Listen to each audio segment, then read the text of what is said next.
Hello everyone, this is Remleiz from 40k Theories, and welcome to this newest episode of Adeptus Podcastus. Joining me as always is Tactica Imperialis. Hello everyone, I've got a bit of energy back this week because, I've decided that I should not get home from work 20 minutes before the podcast starts. So I've got some energy now, which is good because I think I probably need to talk a bit more today. Yes. Unfortunately, no guest this week. Our planned guest had to pull out the last minute. Again, these things happen. So we should have someone again next week. Don't know who yet at this point in time. But yeah, we'll work it out. We'll cross that bridge when we come to it. So, in the news this week, a fairly decent amount, I'd say. Yeah, it's been a very, very big fortnight in a couple of senses because I think the biggest 40k biggest 40k character model in a long time just came along in the form of the Silent King. Oh, yeah. Duh. I was like, because I was thinking about how do I phrase this? I know there's been some huge kits released. I was like, characters, because the last big character model 40k got was probably Magnus and Mortarion. Hang on. Keeper of Secrets, Bloodthirster, Lord of Change, Great Unclean One. What Are they really characters, though? They came the options for Rotiger, Shalaxi, Hellbane, Scarbrand, and Kairos. So, yes, kind of. Is Scarbrand part of the Bloodthirster kit? I thought it was a separate kit. No, he's separate. He's separate, you're right. Yeah, he's separate. They really need to update the Bloodthirster kit just to make it more in line with the current ones, because it's like, it was the first one, now it's like the dinkiest, isn't it? It was the dinky. I think it was the dinkiest the last time round as well. Actually, no, that was the Great Unclean One, I think, so it was just a lump. Yeah, because it was still the 5th edition fantasy sculpt. Yeah. / 2nd edition 40k sculpt. Very old. Yes. Because I think that was actually the first... Because back then, that was actually the first Great Demon to get a new model. And then it was the Lord of Change, and then it was the Bloodthirst, and the Keeper of Secrets was last, with its stupid cow head. I say, you wouldn't think the Keeper of Secrets was last. No. But the Silent King was accompanied by the Space Marine and Necron codices. The first full 9th Ed codices are now in players' hands. No idea how good they are. Assumedly, they're redonkulous, looking at some of the previews we got. But, according to the Meta Watch article posted on Warhammer Community yesterday, apparently the meta's quite diverse, with Death Guard rocking around, Chaos doing relatively well, and Harlequins, Tyranids, and Speed Freaks also holding their own, which is good to see, though I don't know how much data we've got to go on at the moment, what with still coming out of the global pandemic and different countries hosting different amounts of events, and a lot of the big sort of meta-defining events not happening because most of them happen off in America. And, America. Sorry, America. Though speaking of the Space Marine Codex, I can't confirm this for certain myself because I haven't got my copy to hand yet. It hasn't actually been delivered, sadly. But apparently, under the chapter section, the Successor chapter section, it actually shows confirmed official Salamander successors now. It wouldn't surprise me if they're Primaris. It wouldn't surprise me that... Oh yeah, they're Primaris, yeah. It was the Dragon Spear chapter, the Black Vipers, and the Consecrators of the Flame, I think they're called. Fair enough. I mean, I wouldn't surprise me... With the latter one literally having the Word Bearer's icon on their shoulder, like the Pre-Heresy Word Bearer's icon. The Pre-Heresy Word Bearer's icon was a book, wasn't it? With a flame in the centre of it, yeah. Yes, it was. But yeah, I'm not surprised. Honestly, if Guilliman had done the Ultima Founding and just not put any Salamanders in because Vulcan couldn't split his Legion that one time, that would have been very weird. Yeah. Now we got the Dragon Spear. We got the Dragon Spear, we got the Wolf Spear. When are we going to get the Raven Spear? And the Blood Spear. And the Ultra Spear, and the Iron Spear, and... What do you call the White Skull one? Do you call them the White Spear or the Scar Spear? Probably... I'm not sure. But yes, anyway. We're noticing... We've got the Spears of the Emperor as well. There we go. Spears of the Emperor. Oh, yeah.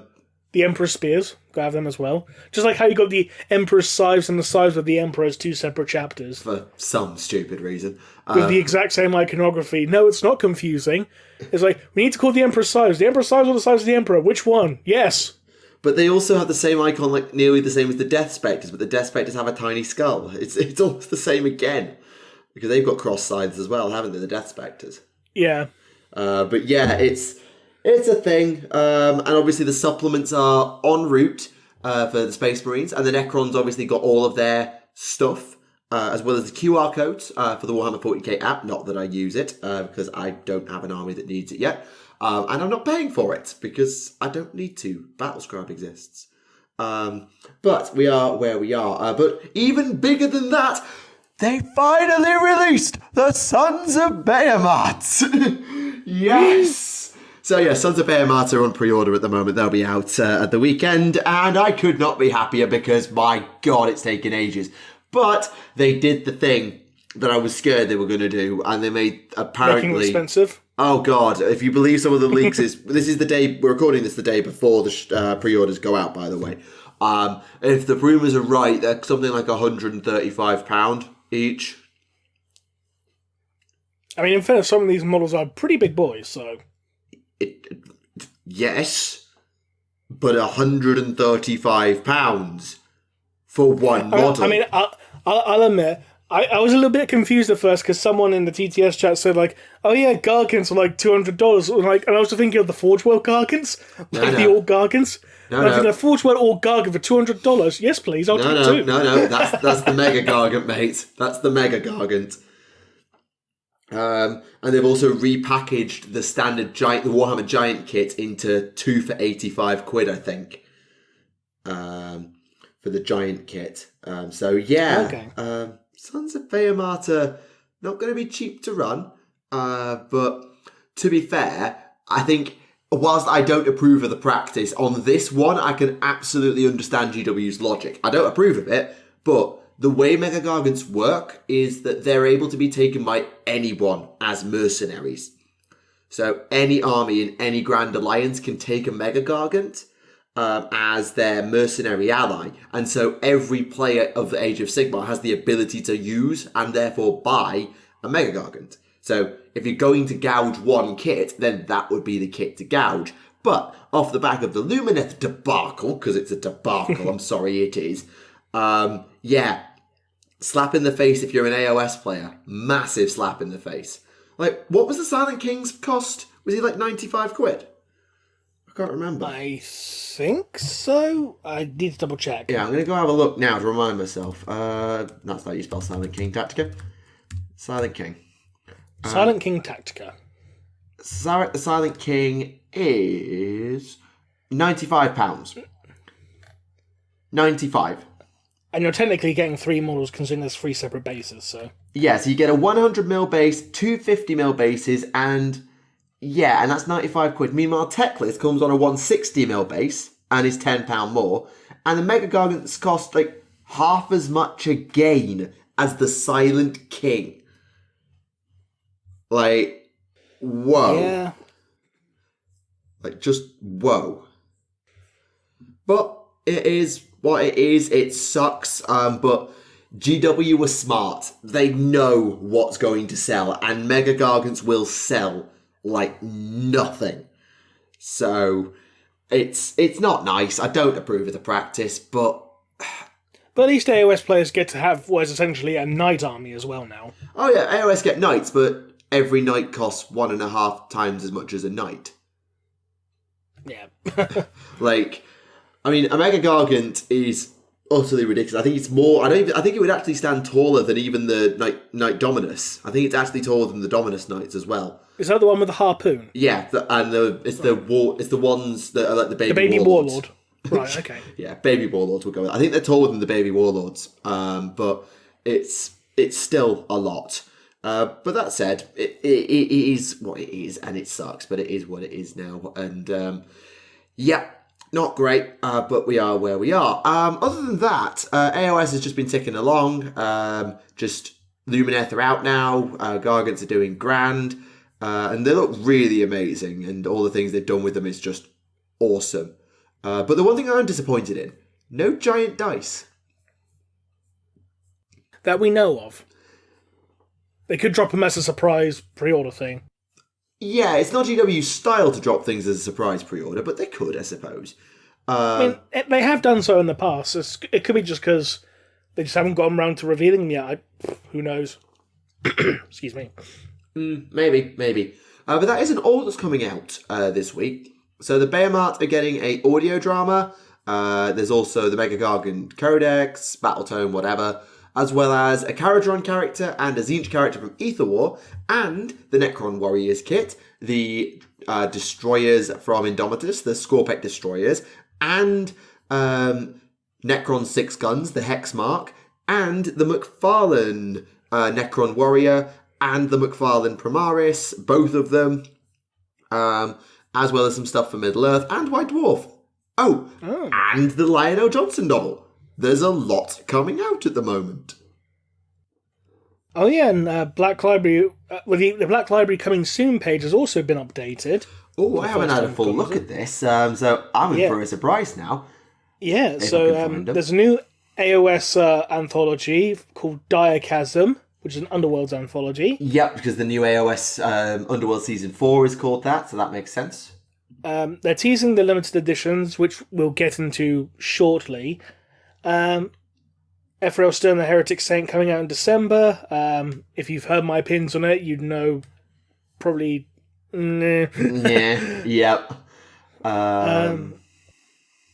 That's pretty much it for new books, but we can actually talk about the limited editions that they all dropped the reveals for. And one thing I want to point out as a huge fucking mistake on the site straight away is because they're making a limited edition for Ragnar Blackmane by Aaron Dembski-Bowden, and it says on the site, and I quote, "A classic Space Wolf novel presented in limited edition format for the first time, despite the fact it already had a limited edition a few years ago." Oh, I should know, I'm looking right at it. Oh dear. I mean, it's a different style of limited edition, I'll give them that. I mean, this new version looks like it's got the cloth cover, which is absolutely bloody horrible. I don't cover them in cloth, please. I know you're trying to go for the flag/tapestry look, but it just feels fucking horrible. And God help you if you pick one up and it's raining. Oh, God. No, leave them in the box at least. But, like, just going back to... I'm getting flashbacks to the Lucas novel when it was literally covered in a pair of jeans. Literally, the front of the limited edition was covered in blue denim. But anyway, they teased the limited edition for the Luther novel, which is part of the same series as the Valdor novel, the Horus Heresy character series. Even though the Horus Heresy character series is all the models, like the Primarchs and stuff, but we'll gloss over that. You can be named the same thing. You mean you got a novel series called Space Marine Legends, and Space Marine Legends is also the blind pack minis, isn't it? Oh yeah, absolutely. But I love the quote that's actually on the front of this. Few people wish to know the truth about the universe. We each just choose the set of lies that comforts us most. You think I'm a traitor, but I have never wronged you. Except when I considered leaving you to die from a surprise nuclear explosion, saying, "Oh, what a tragedy." Oh yeah, absolutely. But I'm pretty sure that's wronging him in some way. Oh god, yeah. But how do you know he's talking to the lion? In that sense, but just reading the front of it is like relating it to so it's Luther's story as he relates it to generations of Supreme Grandmaster. So this is not Luther's story. This is Luther's ramblings. Which is actually a nice change of pace. Instead of seeing, like, another story set during the heresy, this is basically using effectively, the end of the 41st millennium as a framework, essentially, to basically leap off into little flashback series, it seems like. Yeah, absolutely.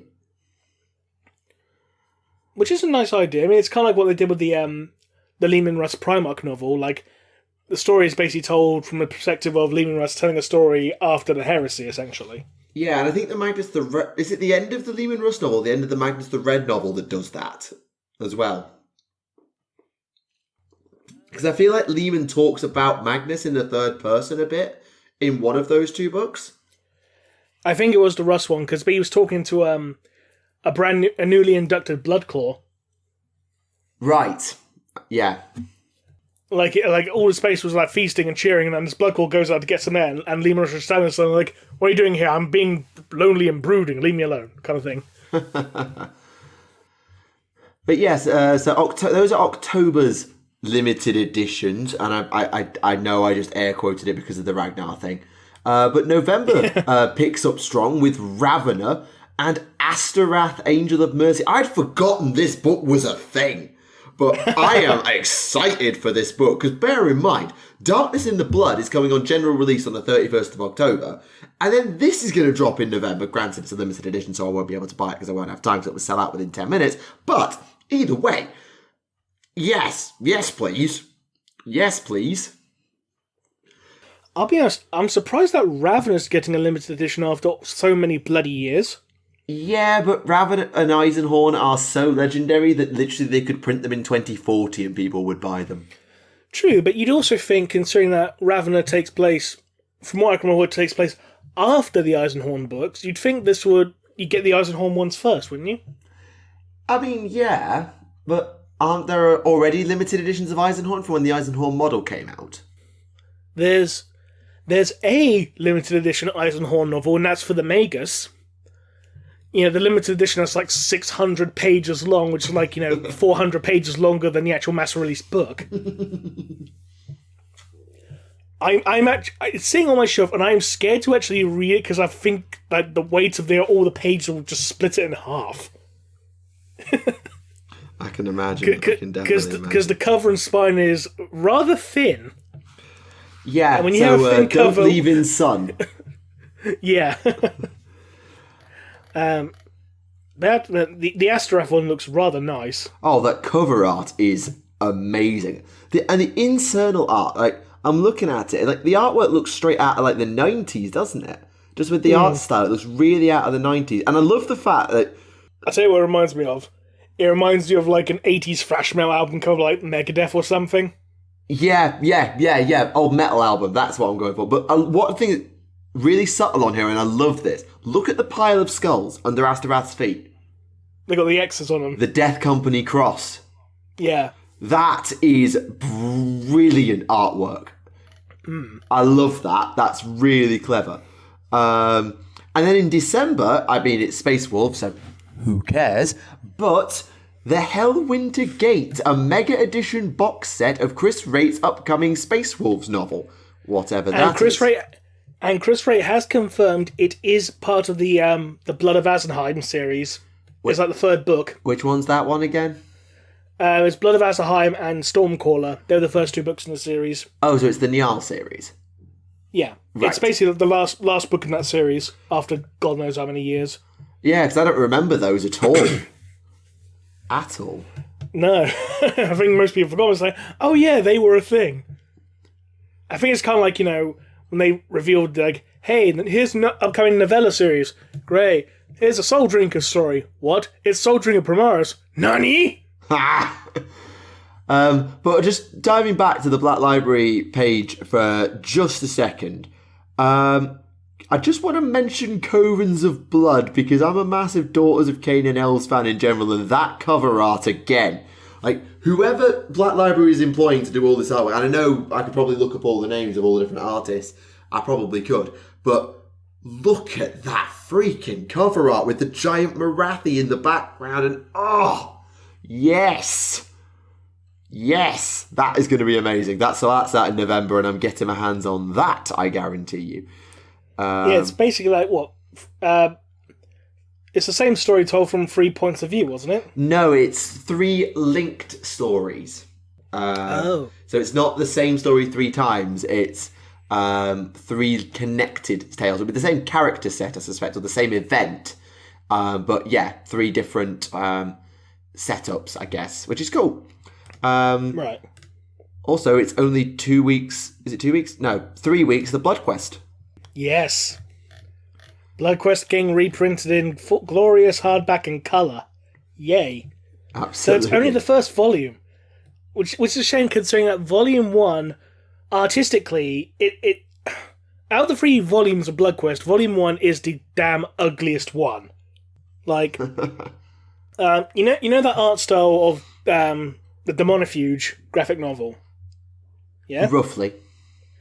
Yeah. They used that art style pretty much in Volumes 2 and 3 of Blood Quest, but Volume 1, it was very very simplistic and lacking in detail. I see. Yeah. I mean, oh god, hang on a second. I'll show you some comparisons just so you can see what I mean in regards to it. And then once we got talking about old, not so good artwork, we can talk about some new amazing Necron artwork, just for contrast. Yeah, because like this was Volume 1's art style.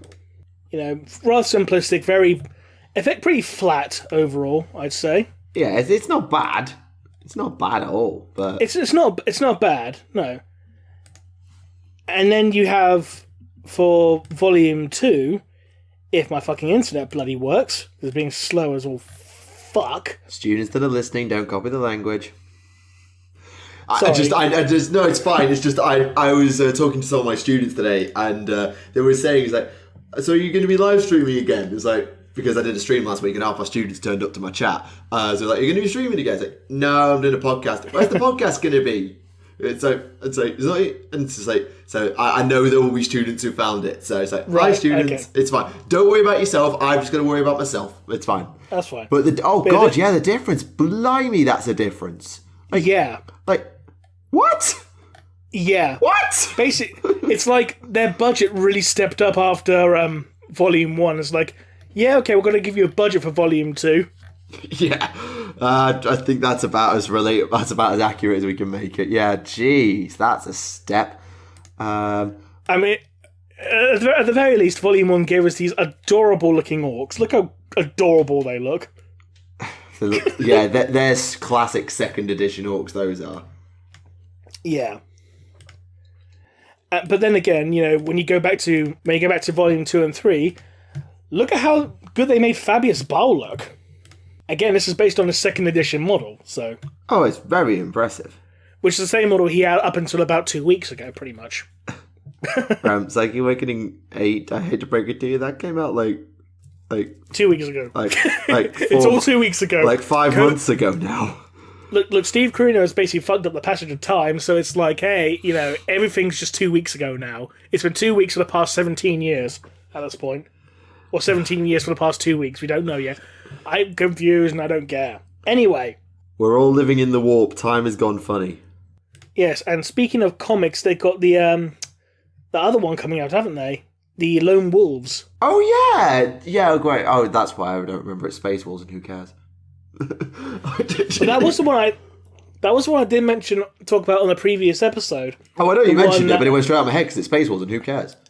The one when they had the Imperial Guard speaking English, and they had the Space Wolves speaking in Swedish, you know, to represent the alienness and the whole Fenrisian blah blah blah. And also had that one Space Wolf who had a grenade that was so powerful it blew up an entire continent. A grenade, not like a big thermal nuclear device. A grenade. Yeah.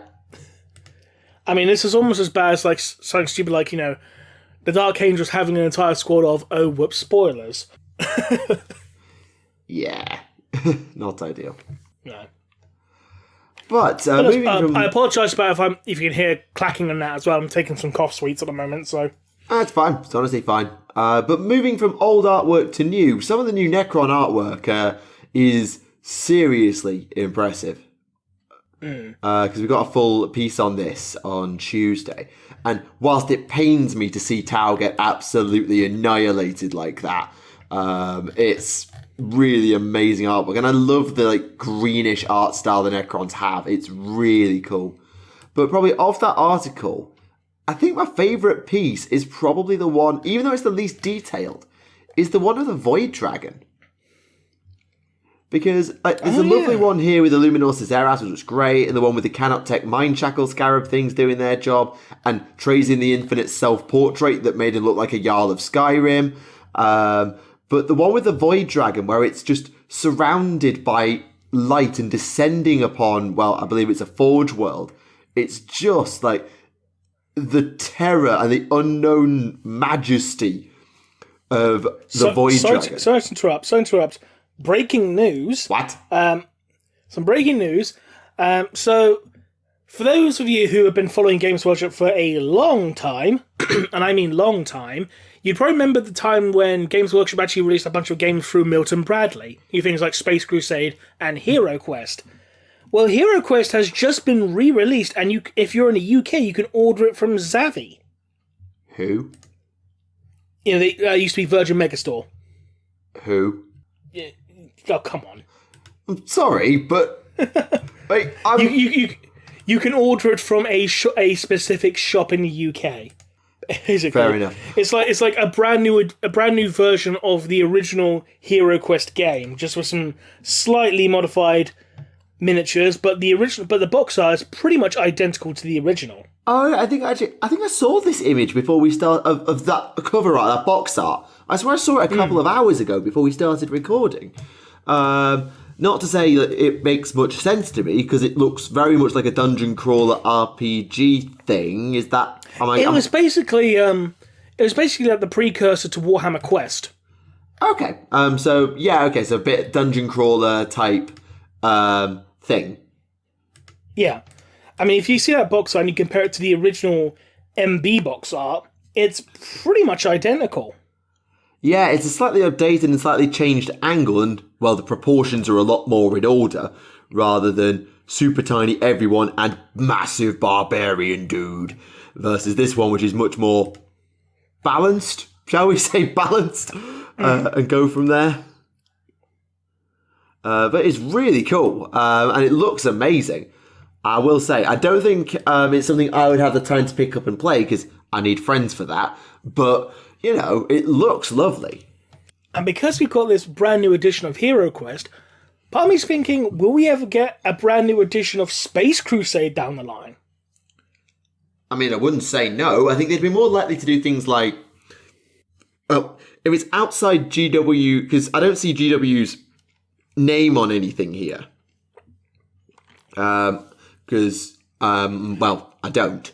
So Well, on the original box, it's because it was published by MB. That's why you got MB's logo in the corner as opposed to GW's. But even on the new one, I can't see GW's logo anywhere on it. So obviously, it might be on the back or something. We don't know. Possibly, but it makes me think that they'd stay away from like things like Space Hulk. So Space Crusade, if they're going to do one, I think Space Crusade would be the one they'd do, rather than something like Space Hulk, which will be up to GW to remaster for what would be, I think, the fourth time now. It would be. I mean, Space Hulk and Space Crusade are totally different entities, though. So true. I mean, apparently, from what I think it was what Gav Forpatchy said in regards to Space Crusade, that Milton Bradley still held the rights to Space Crusade, and GW didn't.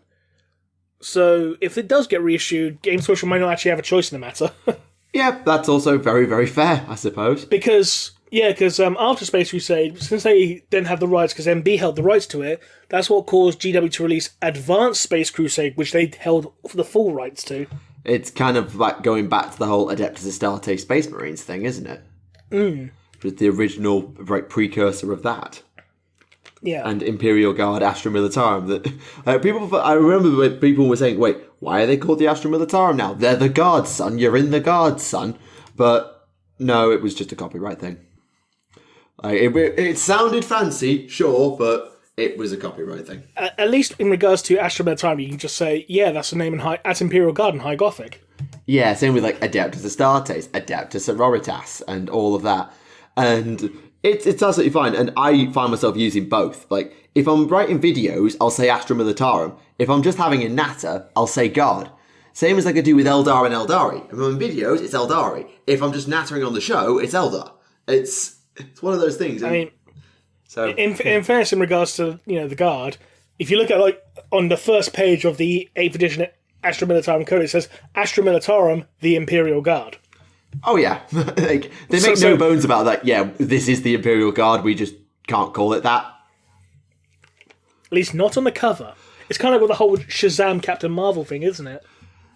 I guess. I mean, I'm not that well steeped in comic book lore, so I can't remember that one. Because Shazam was the original character called Captain Marvel, and then DC, not DC. It was before they got bought out by DC, I think. But or whatever. But it's long and complicated. But basically, so I say they lost the rights to Captain Marvel. Marvel Comics bought the rights to Captain Marvel, and basically that meant that Captain Marvel couldn't be called Captain Marvel within the Captain Marvel comics. It had to be called, and the comics had to be called Shazam. But he could be called Captain Marvel inside the comics, not on the comics, or used to advertise the comics. So Captain Marvel is not Captain Marvel, except he is Captain Marvel, except he's not. He's called Shazam now.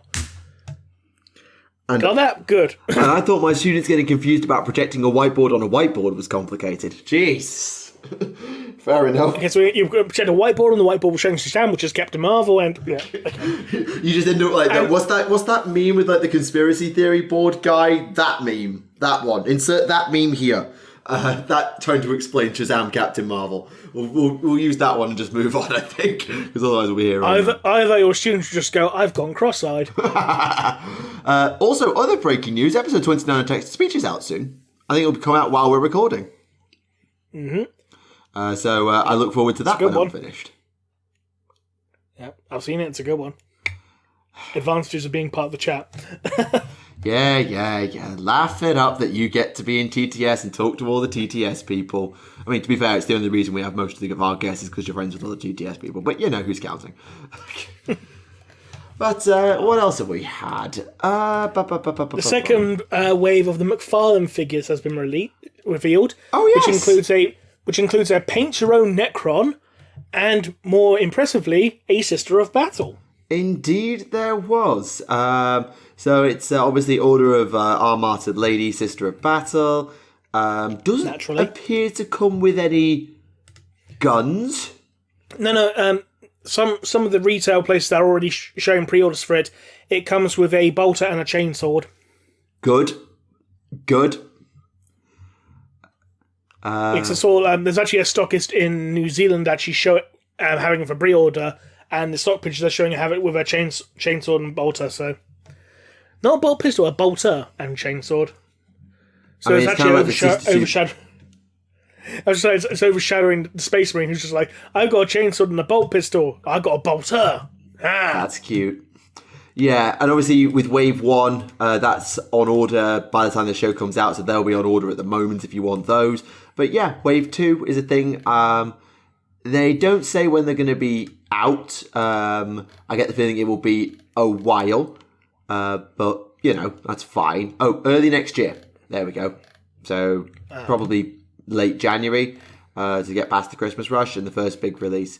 House Escher got some stuff for Necromunda. The Escher Matriarch. So some variants of the Escher Matriarch. So you've got Shotgun and Servo Claw, Combi Pistol and Shock Whip, and Power Hammer and Combi Pistol. As well as an upgrade kit with power swords, bolters, a combi plasma or a plasma gun that is like literally forearm mounted, which I think is a really cool look. It's like an underslung wrist gauntlet power plasma cannon thing. It's really cool. Yeah. I'll put the image in here if you haven't seen it yet. It's just like I really like that that particular plasma gun. So yeah, cool. But I think of the matriarchs, I think my favourite's got to be Shotgun, because Captain Shotgun with a servo claw. Yeah, I'm going to go with that one. But all very cool if you're into your Necromunda, which I'll be honest, I'm not, but we are where we are. Going back to books, The Infinite and the Divine is out / about it was available on pre-order. It was available on pre-order last Saturday, so it should be out by the time this video is out. I might pop down to the shops and pick that up then, because I finished the Luminath novel, I have thoughts, and I might give that a read for a week or two until the Sons of Behemat book drops. There was actually an excerpt from it at the end of Brutal Kunnin. Yes, I remember you saying. Yes. I don't know if it really counts as a spoiler in regards to lack of context, but there's a scene where Trazen gets eaten by a dinosaur. Oh yeah, I think I remember you saying this. Maybe we weren't recording at the time, but I remember you saying about Trazen gets eaten by a dinosaur. Yeah. So I don't know what happens before or afterward. I'm pretty sure he gets better. Yeah, and isn't it War in the Museum where there's the Benny Hill chase of Mindshackle Scarabs? Pretty much, yeah. Which I still find hilarious. Same author as well, I believe, yeah. Yeah, because Robert Rath did War in the Museum, has now got to do Infinite and Divine. For you Warhammer 40k people, which is, let's be honest, most of you, all of the FAQs for all the new weapons have been done. So all your new weapons that the Space Marines got have now been given to you. So better flamers, better chain fists, better storm shields, new Thunder Hammers that are now damage 3. Ow. The better melter guns, all of that stuff is done. I'll be honest, for me, I barely even noticed because the only thing that changed is Tau Flamers have a 12-inch range. And yes, I can hear you saying it. I know 12-inch range on Flamers is very good for Tau, but still, it didn't change all that much in my life. Fair enough. Oh, and Overcharge, I think, was changed.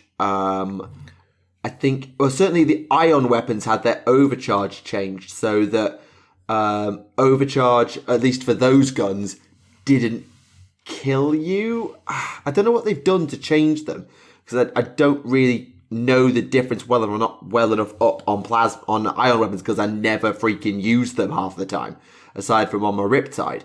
But they've changed them now so that here's what they've done.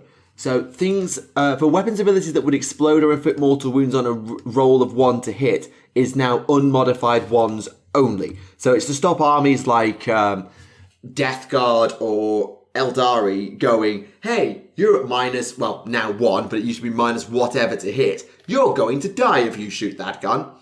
Because it used to be like you had minus 3 to hit modifiers and 1s were equals dead for your overcharged plasma gun. So if you overcharged plasma gun, you died on a 4 down. Which was, you could actually hit and still die on a 4 down. Or roll high enough to hit. You'd still miss, but you'd die on a 4 down. And then they introduced the minus 1 to hit maximum modifier. And now they've said unmodified hit rolls of 1 only, so that armies with minus 1 to hit can't double the amount of enemies they're killing per shot.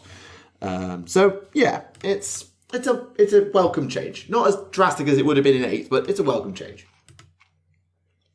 Fair enough. Sorry, I got very carried away and started rambling about weapons there. I'm sorry about that. That's fine. It's fine. Totally fine. But yeah, most of the stuff here will affect you if you are someone who uses flamers, melter guns, thunder hammers, power swords, power fist. Basically, if you're an Imperial or an Eldari, have a nice day. Yeah, like orcs don't even get an update here. That should tell you just how little it affected Xenos. Like Tau got 1 gun changed, or all the variants of 1 gun changed. Orcs got nothing. Tyranids got nothing. So yeah, it's pretty much just Eldar and humans that got anything out of this. Fair enough. But they also did essentially downloadable PDFs for chapters like the Black Templars. So essentially they've rewritten in passing indices for Black Templars detachments and stuff to bring them in line with the 8th Ed Codex. Don't know why they've bothered, since, you know, their supplements will be out in a couple of months, but it's a thing that they've done. Oh, but that's nice to see. Oh, that's really nice to see. Because I'm looking at just the Crusader Squad thing, and how you take them. It says unit size 5 to 20, unit cost neophyte 14 points a model, other models 18 points a model. Here are all the weapon upgrades, and it's just a big long list of here's what you take, here's what it costs, here's what you take, here's what it costs. Now you can call me a little bit old for this, but I miss the days of, and I know you're going to laugh, Ram, but I miss the days of my 4th Ed Orc Codex, where if I wanted to take a weapon, all I had to do was turn to that page in the Codex, and the cost of that weapon, and what the weapons I could take were right there. Rather than, okay, this unit, let's say it's Orc Knobs for a second, because they're the best example. Orc Knobs. These models may take 1 in 3, may take something from the shooty bits section.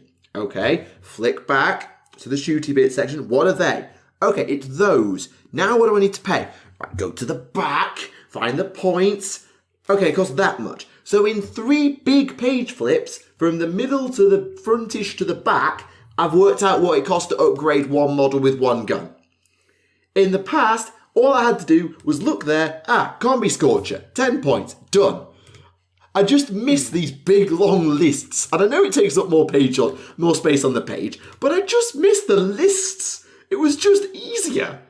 It was just easier because you didn't have all these exemptions of like, okay, this model may take upgrades from the vehicle upgrades kit, and then you go to the vehicle upgrades section, it's like, this may not be taken by this vehicle. Then why did you tell me to go to this section? Just list the ones it can take and how much it's going to cost me, and I'll be done in 10 minutes. I could write a list in 10 minutes back in the day. Now I'm just going to flick.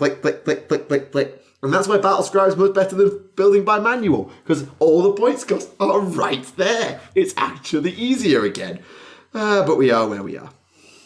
Sorry, that was a really, really old man yells at cloud rant. I'm sorry. Yeah, it's fine. Oh, and also for all three of you out there who still play Lord of the Rings, you can now get Bill the Pony. Yep. Yes, you can. And also, you may be pleased to know that Bill the Pony benefits from the second breakfast special rule.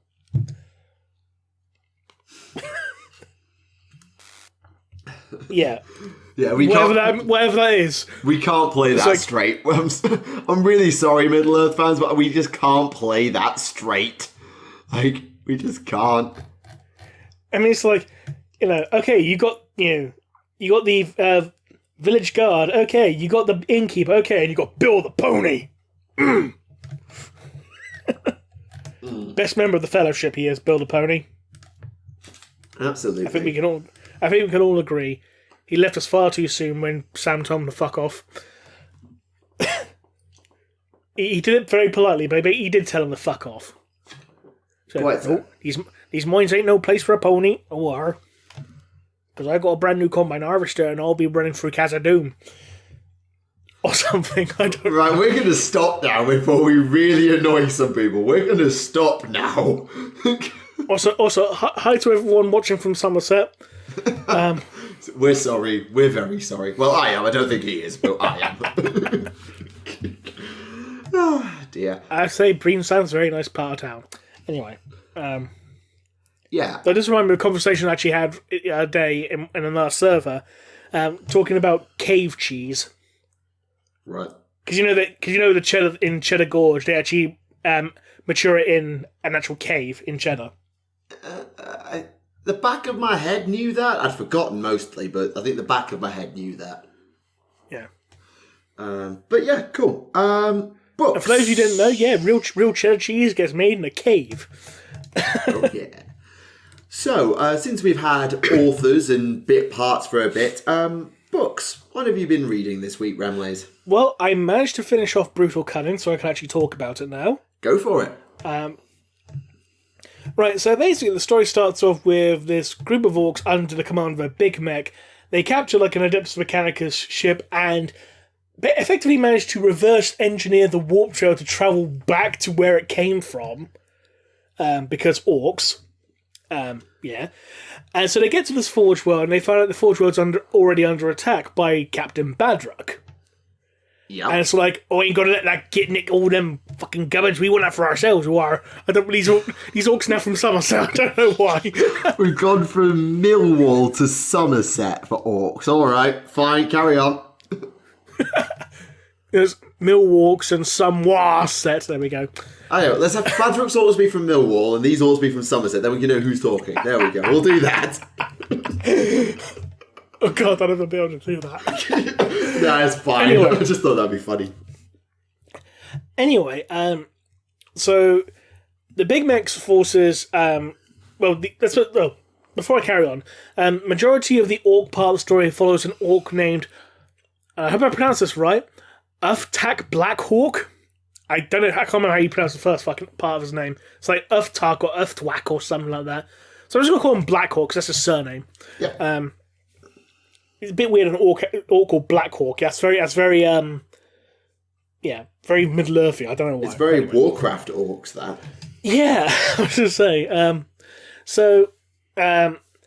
The orcs are attacking the Adeptus Mechanicus, and this particular Forge World is not just ruled over by a fabricator general, it's ruled over by a council of the highest ranking members of their specific, expertise. So you got like the Biologus Dominus and stuff like that on this council. And the council are basically saying like, oh, don't worry, these orcs are going to be very predictable. They'll do this, this, and this because orcs are predictable. And you got this one person going, no, orcs aren't predictable. They ain't gonna do what we tell them. It's like, no, it's fine. We've read about orcs. It's fine. Needless to say, they do things that the Mechanicus did not expect, because orcs. Yep. You know, when have orcs ever been predictable, apart from wanting to get stuck into a fight? But anyway, there's this bit, Black Hawk's particular squad catch up with Badrock, and Badrock basically starts talking to her, you know what, you're pretty good, I could use you. It's like, oh, dunno. It's like, well, where's your boss? I don't see your boss anywhere. Where's your war boss? Big flash, teleportation. Look, it's a Mega Gargant. And it's like, oh, there he is. And it's like, oh, okay. That one particular Mega Gargant actually takes on 3 Titans by itself and wins. And it is called a Mega Gargant, right? You've not just got AOS on the brain. No, a Mecha Gargant. Oh. As in like a mech. Oh, sorry. Like MEKKA, Mecha Gargant. Oh, okay, fair enough. So basically like a Mech Boy Gargant. It literally uses Lifter Dropper to pick up like a Warhound Titan and throw it at a Warlord. Oh dear. I mean, let's be honest, that's a pretty cool way to do for orcs to do anyway. Oh god, yeah, absolutely. Just lift a dropper Titan to the face of another Titan. But, yes. But before it does that, Black Hawk commandeers a Speed Freak's shock dragster. You just stick with me here, alongside with his little best mate, and the little Gretchen that's part of that vehicle crew anyway, called Nesquik or Nizquik. I'm just gonna call him Nesquik. Fuck it. So they end up launching themselves off a ramp, activating the shock jump, and pretty much going through the Titan's void shield and smashing into the Titan's head with a shock dragster. And they climb inside, pretty much kill everyone, see the Titan Princeps, smash the glass, because the Princeps encased in a big life support glass vat thingy. Yep. Kill him. Titan starts going a bit wonky, looks out the window, it's like, oh, look, there's the boss. Oh, shit, the boss just threw a Titan at us. Fuck. Wildhacker did it better. Yeah.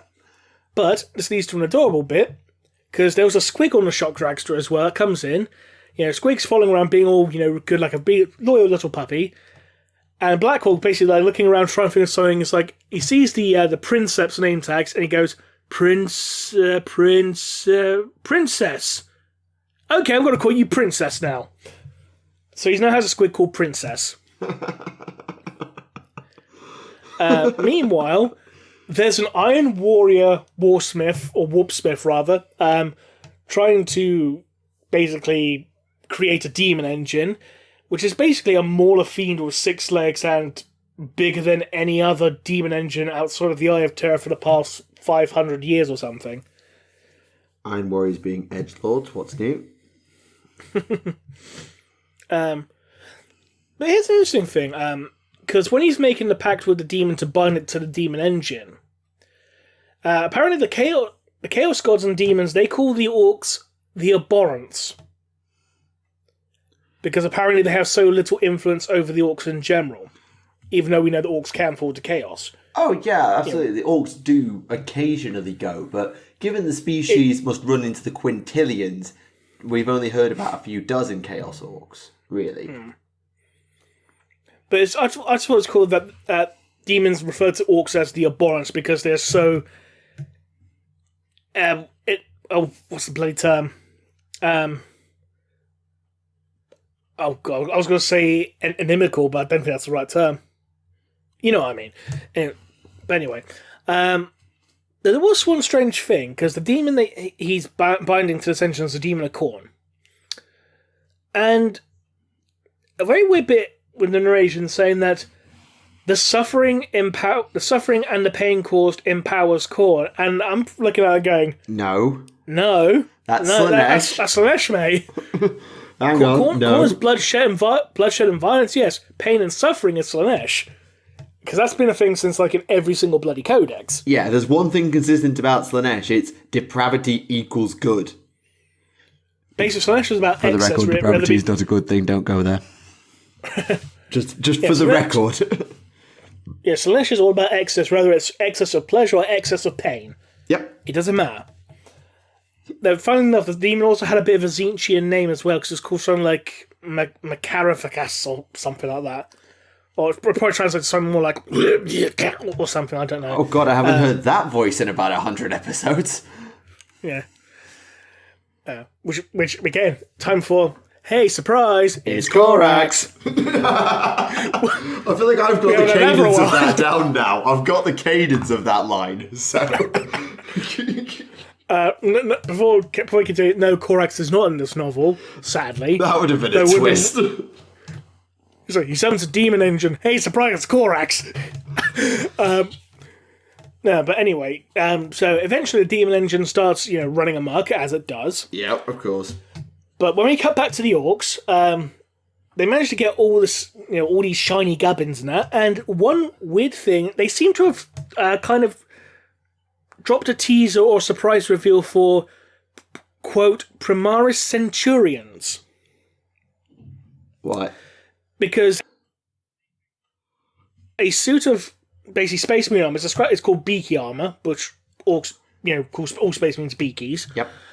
And the Adeptus Mechanicus say that it's designed for the newest breed of Astartes, and it has underslung assault bolters, on the arms.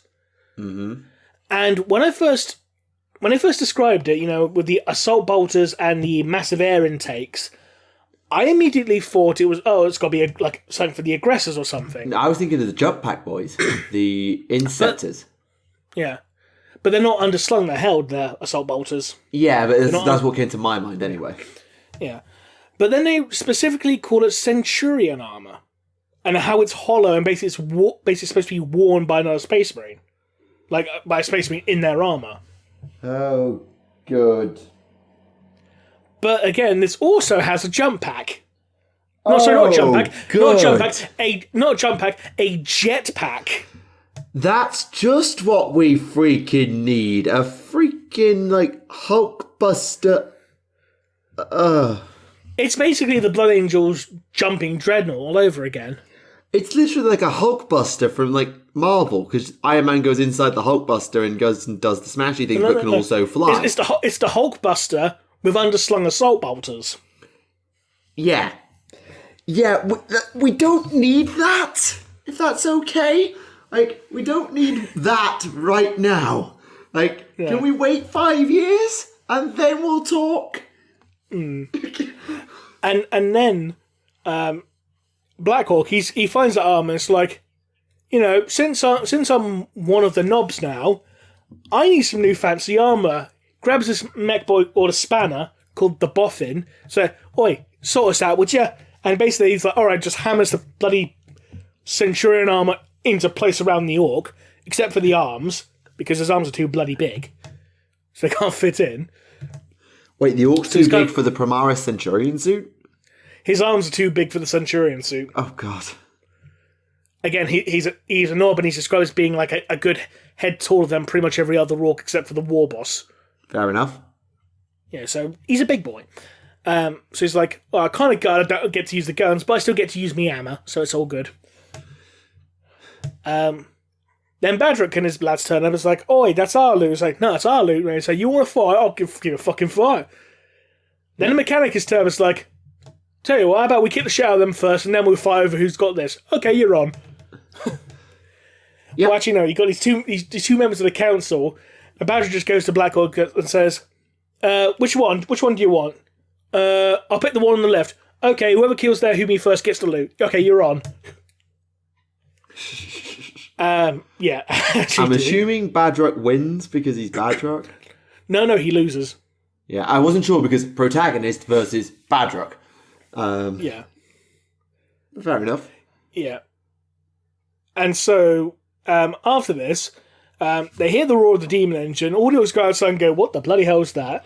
They see the demon engine taking on the Mecha Gargant, and everyone's going, go on, boss, kick the shit out of it.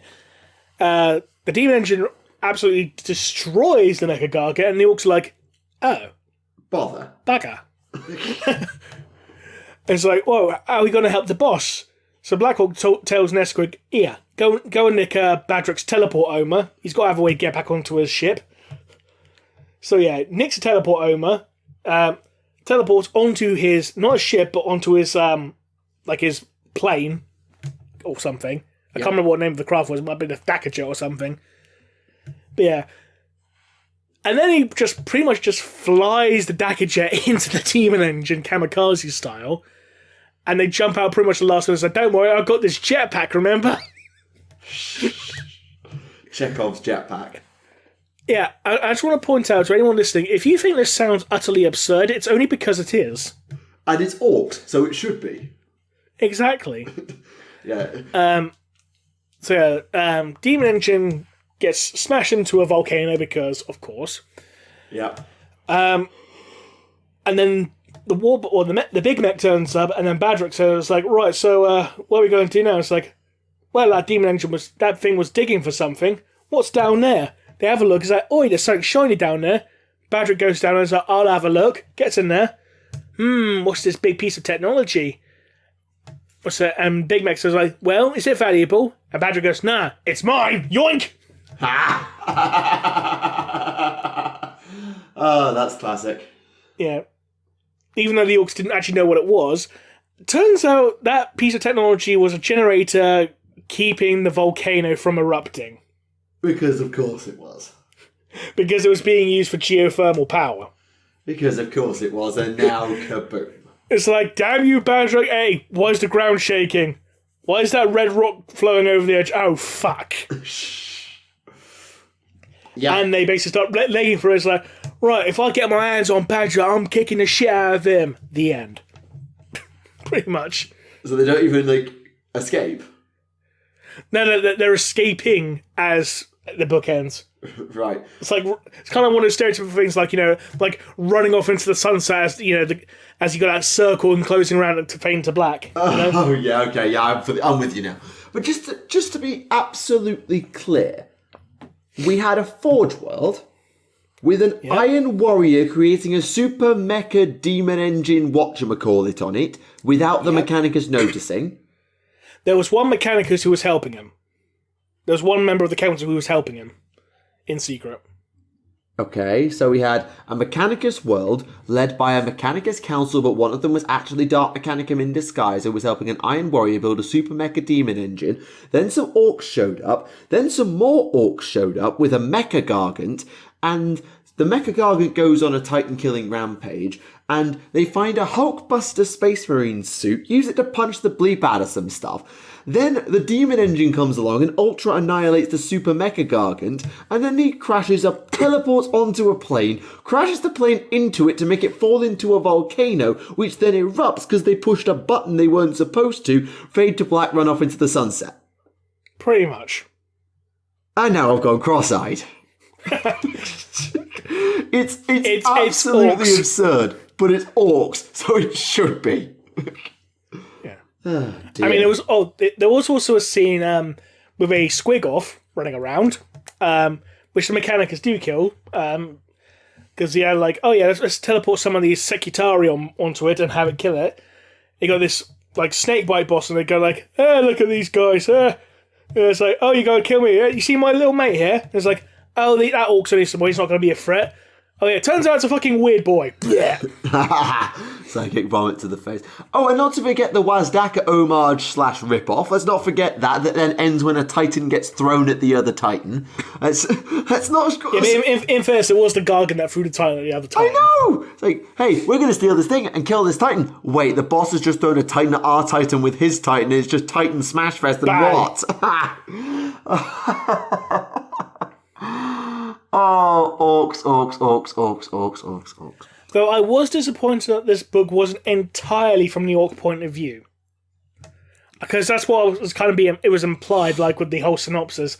We were implied that this was only a story about orcs, told by the orcs. And I'd say a good half of the book is actually told from the Mechanicus point of view, with the rest of it being split between the orcs and the Iron Warrior.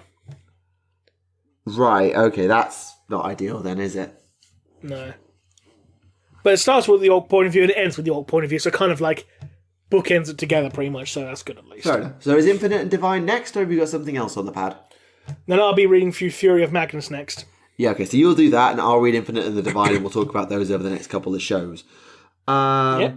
I finished the Luminath Roundworld novel. I've been meaning to make a video on it for about a week and a half because that book really hit me.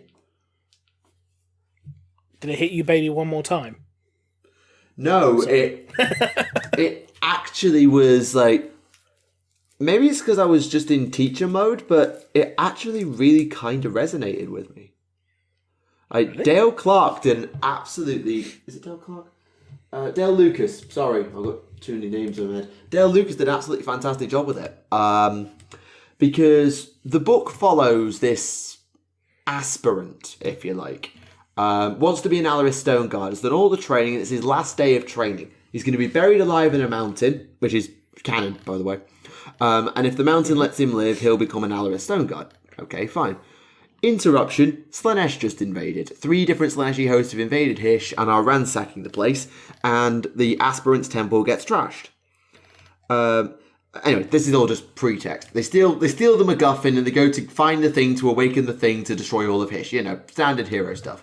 It's a coming-of-age story. It really is. That's the idea. It's like a coming-of-age story for this young elf as he goes from aspirant to Stone Guard to ultimately saves the day. It's a bit predictable in that sense. But what stuck with me is the character development and relationships that are built along the way, because they're honestly really, really good.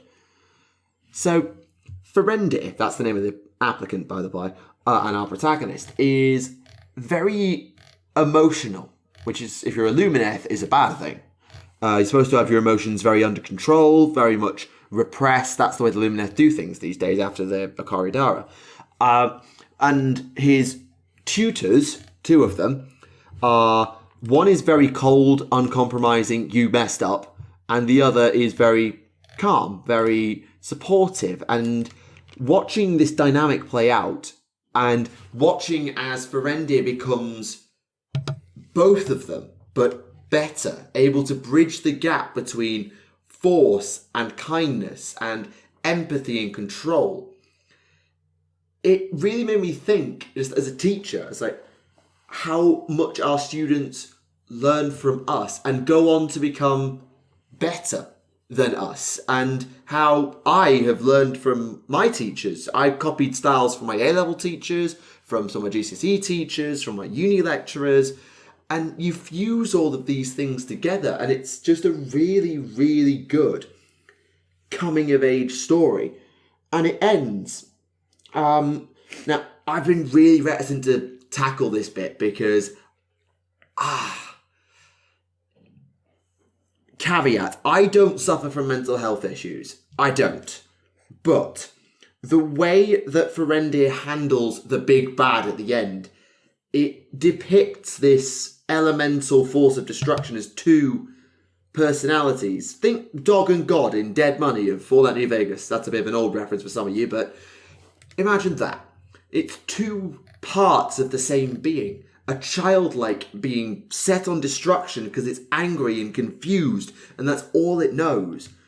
And the sorcerer that created it, who's just racked with guilt. Like, what have I done?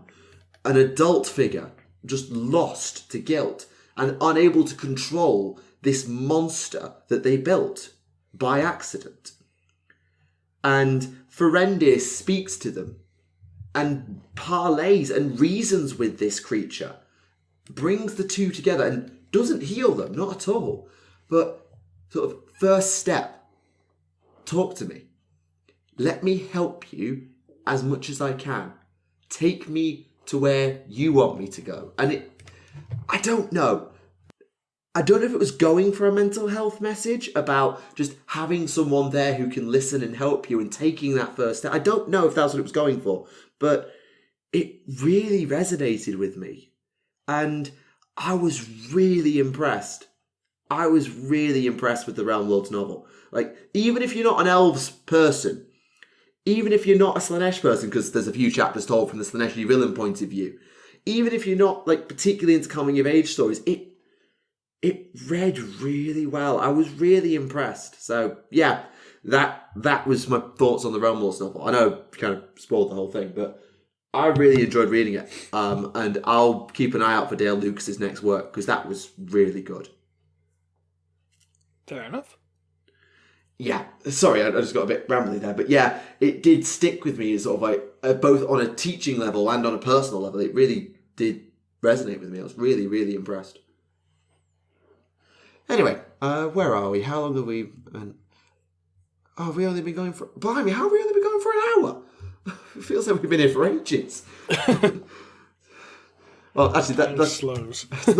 It's not a time flies. It's almost the reverse of time flies when you're having fun, but we're having so much fun. So, how are we only here? But yes, Where's here? We're here. Where's here? Where's there? Who knows? Over there. Sure. But yeah. I've kind of emptied my own brain because I've just vented for the last 10 minutes. I've kind of emptied my own brain now. What do I say now? Fair enough. There was one thing I was going to say. Because I had a quick flick through Fury of Magnus. Okay. Not going to spoil anything. Not spoiling for anything in the story. Mm-hmm. But there are a couple of pieces of art which look absolutely amazing. Because the character list has already been leaked, so if you want to know who's actually in the story, I wouldn't really call that a spoiler. No. Because, you do actually have the Salamanders from Old Earth in the story, the Draxford, or whatever that's called. Abademian, his lot. And you also have the last surviving Space Wolf Watch Squad on Terra as well. Because, back when Lehman or Space sent like a squad to watch every other legion to keep an eye on them. I vaguely remember something of that order, yes. Yeah. And there's a really awesome piece of art where you got Abademi and I think his name's Bjarki, the Rune Priest. And basically, like, they're shaking hands, and in the background you got like this massive like ice wolf, and you got this fire dragon like intertwining kind of thing. It looks so bloody badass. Yeah, it sounds very, very badass now that you say it. It's like fire and ice, kind of thing. It's like I understood that reference. Yeah, absolutely. Because you've told me a couple of little things. Obviously, they're spoilers, so we're not going to discuss them. But I remember you telling me a couple of things about what's in Fury of Magnus, and it is just like, ooh. But yes, we will get to that. I don't know if we'll get there next show, but we will definitely get to talking about that. With luck, we should get that next show, because I'm about... I mean, it's only about 250 pages long and about 100 pages through so far, so... Fair enough. Yep, excellent. Hopefully it won't be too far off then. Fingers crossed at least, anyway. Though I'm kind of unsure what to read bloody well after that. Well, I mean, as I say, Infinite and the Divine's right there. But you said you were going to read that one, so... You said you were going to read that, though, didn't you? I mean, I'm happy for us... I mean, obviously there's Avenging Sun. I've read it already, but you could read that. I mean... I could always try and Darkness in the Blood before that comes out. Yeah, because that way we can have a review of it ready for the show, because I think it won't be next show, it'll be the show after Darkness in the Blood will be out, so we could talk about it then, and then we'd be kind of... We'd have to put spoiler warning, but it'll be an up-to-date review. Yeah, that's true. I just hope it's better than the Ephraim Stern novel, because the Ephraim Stern novel was really a step down from the graphic novel. Here's the comic. It's bloody awesome. Here's the second part of the comic. It's still awesome. Here's the third part. It went a bit bloody weird, but it's still awesome. With Ephraim Stern literally killing a Collector's assassin by delivering a psychic kiss to it. That was weird. Very weird. Anyway. And here's the novel. It's a bit shit, really. Yeah, but to be fair, Guy Haley has not let us down on Blood Angels. Obviously, we had all the conversation with Darius that go on as well. So, given how well Darius writes Mephiston, and obviously he'll have had some input, or they'll be able to talk to each other a bit, I have high hopes for Darkness in the Blood. I really do.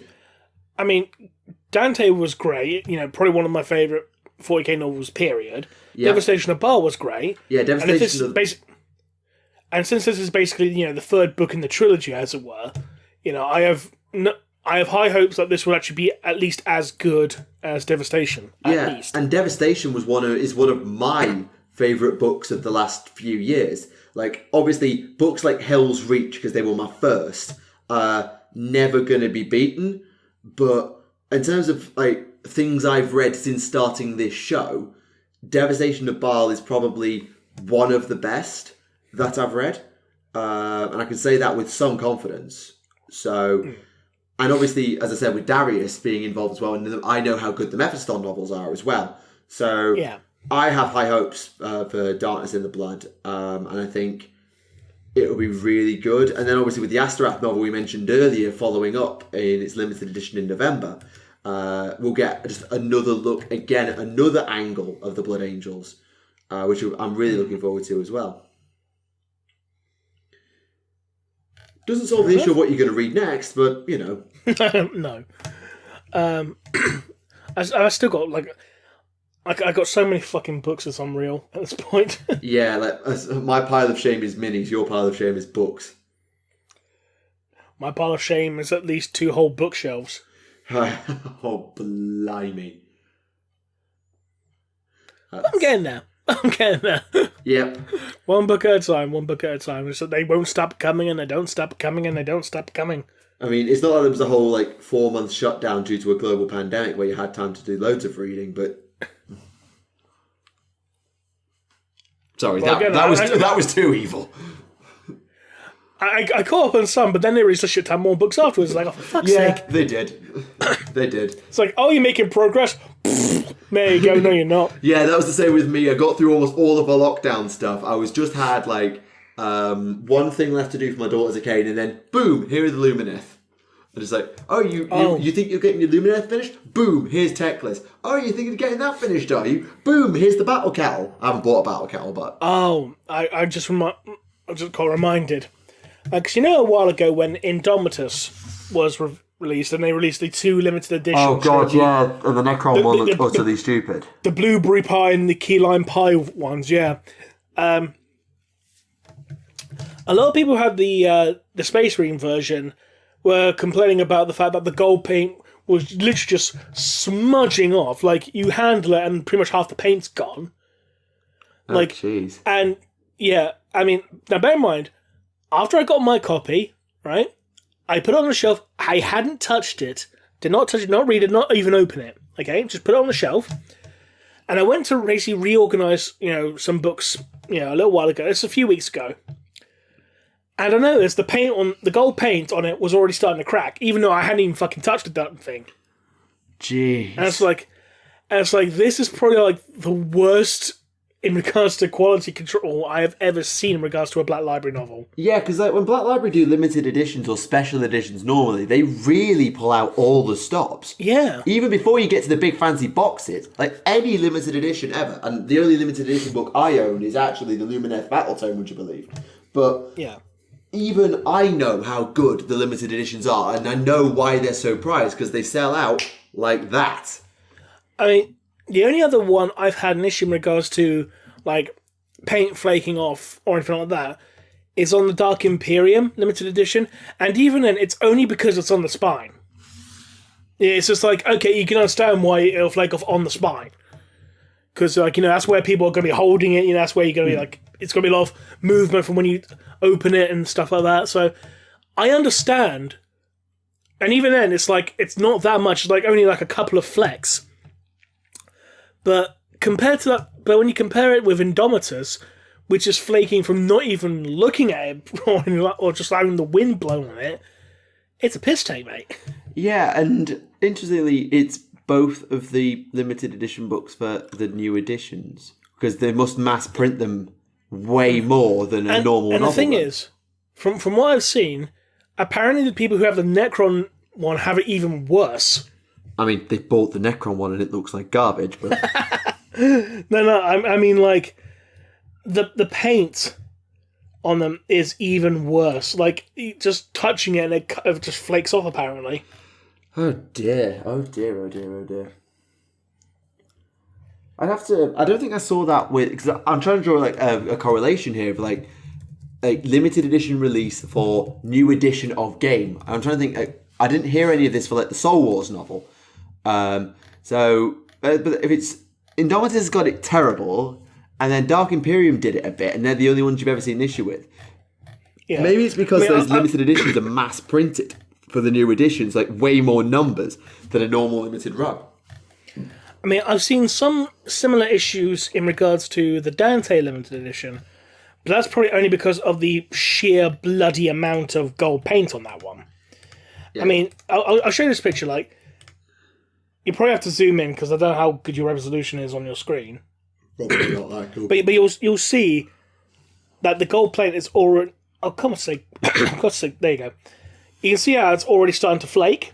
Yeah, I can actually. Yeah, I don't even need to zoom in, and I can see it. It's just in a thumbnail, and I can see it. And again, I hadn't even touched the damn thing. Ouch! It's just flaked away from the fucking wind. Also, I love how the shot you've sent me of the gold bit that's flaking looks like you've just got the gold giving the middle finger to whoever's looking at the image. Oh dear. Oh dear. But yeah, because it was in regards to I first heard about this like ages ago from Dissimona because she sent me a picture saying, "Has this happened to yours yet?" And I said, "No, it hadn't," because you hadn't even looked. Point, it hadn't. Because like this is the version she sent me. Oof. Yeah. Oof. Yeah, and notice it's on the same part as well. Yeah, it is actually. It's a different angle, but yeah, it's the same piece. That's really poor. Yeah. To be honest, you're better getting your fucking pot of Liberator Gold and doing it yourself at this point. I mean, to be fair, like, it's not like Citadel paints are the stickiest things in the world, because like I was painting tech lists quite recently, and whenever I was painting Selenar, not as in Sons of the Selenar, it's a different spelling. When I was painting Selenar, because I was having to hold them by their foot was just having the brown paint peel off, so I had to redo their feet when I finished the model, because I've been holding it by that. So it's not like Citadel paints are the stickiest things in the world anyway, but it kind of does look like it's just been painted with Liberator Gold, and it's just flaking away because they've handled it a bit. Because if you just so much as look at certain Citadel paints funny, they just come off. Oh yeah, definitely. It's just quality control needs to improve in some areas. Yeah, So I should say. Yeah, I would agree with that. Because I thought it was bad with the Lords of Science limited edition, just because of the fact that the way that the pages were set, because instead of just having normal pages, they were like wavy on the inside, like wavy edges. So like they were very prone to, having the corners and that bent. Yeah. Yeah.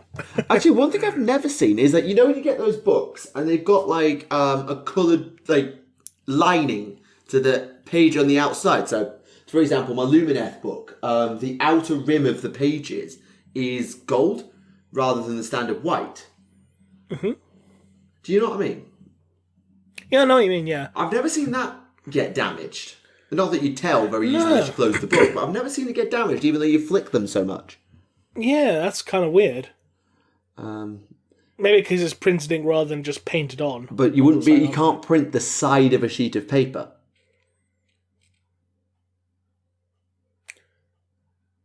So maybe you do in bulk. I don't know. Yeah, I don't know what the technique is. Obviously, if there are any like book printers in the comments, please let us know. They just tamper. Maybe they basically get everything ready, they line it all up, and they just get a huge tamper graph to go slam into the side of it. I don't know. The pages would be a bit crumpled by that, I think. Well, it depends. If you have a weight on top of it and you got a weight on the side, like if you have it enclosed, because when you get paper, a certain amount of paper, it becomes pretty much incompressible. I mean, it's a solid; it's completely incompressible.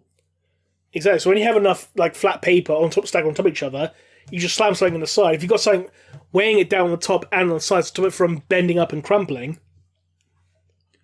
Yeah, maybe. Maybe that's what they do. I'd have to look into the process. If there are anyone in the comments who knows, please do tell us. We'd be interested. Fucking magnets. How do they work? Anyway. The flow of a current induces a magnetic field. It's a meme, for fuck's sake. Yeah, but you asked a physicist. Touche. It's like, yeah. Okay. I now dare you to basically send a tweet out to Insane Clown Posse and explain how magnets work. I'm not that dumb. I have there's a time and a place. I can retort to you. I can't retort to just whoever that. I mean, I mean, in fairness, we might be able to get Insane Clown Posse on the show in that case. Because I sassed them about Magnus and they just want to diss track me on my own podcast. Yeah, sure, right. Let's do that. Let's get the teacher diss tracked on their own podcast. Sure, great idea. So long as you don't talk about Pat Patterson and the Cream Team, we'll be fine. You know, don't look that up. Okay. Goodness sake. I'm talking to your students here. Don't look that up, okay? You're too young. Yeah, but you do know that basically you're going to have to bleep that because they're going to go and look that up. You know what kids are like, Remleiz. Then I'll find out it's about wrestling. Sure. Well, technically it's about wrestling. It's about scandal wrestling, but anyway. Just for the best, stop.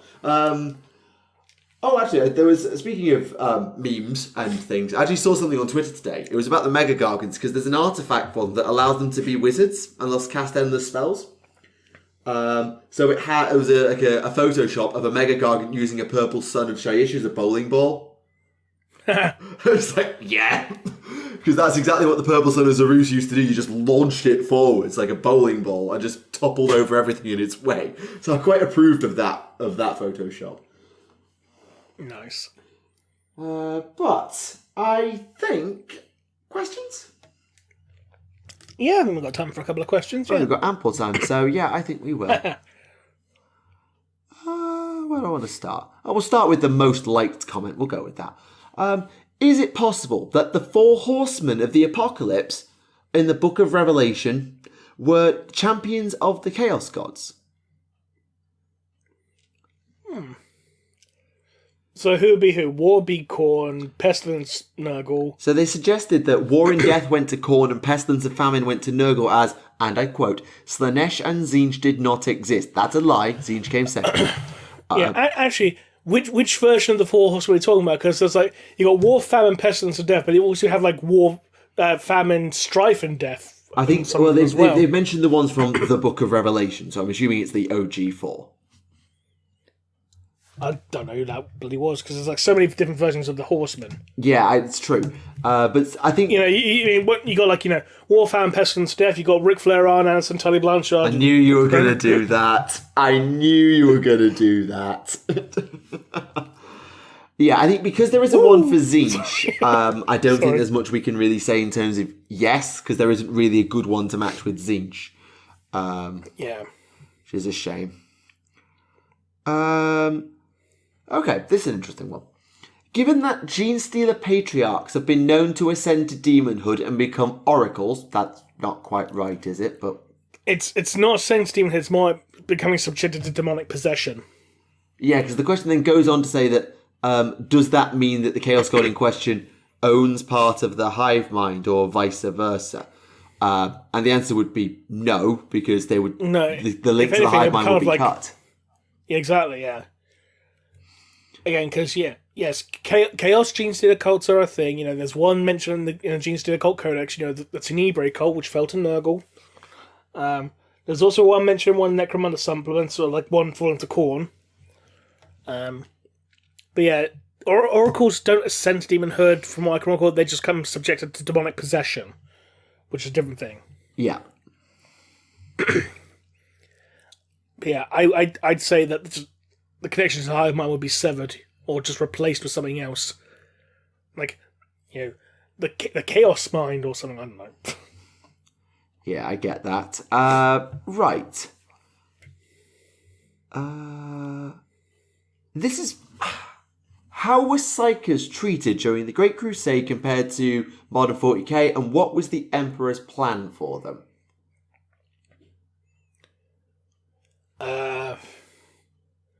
I feel like I want to have a punt at this one, but I'm worried I'm going to be wrong. Go ahead.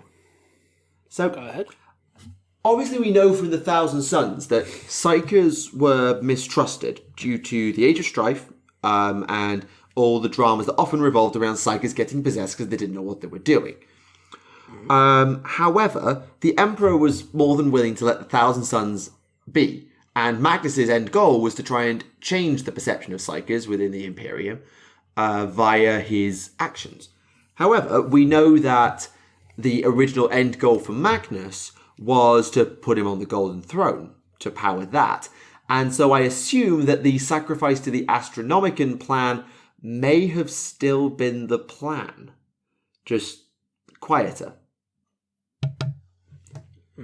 I'm not sure, but certainly I can answer the first half, is that Psykers were very mistrusted due to the Age of Strife having just happened.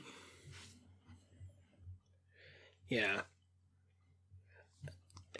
And then you got a Space Wolf saying, I don't like Psykers, but I like your magic. I'm sorry, your non-magic Mr. Rune Man. Yeah, Space Wolves. Bloody hypocrites. Stupid Space Wolves. Woof.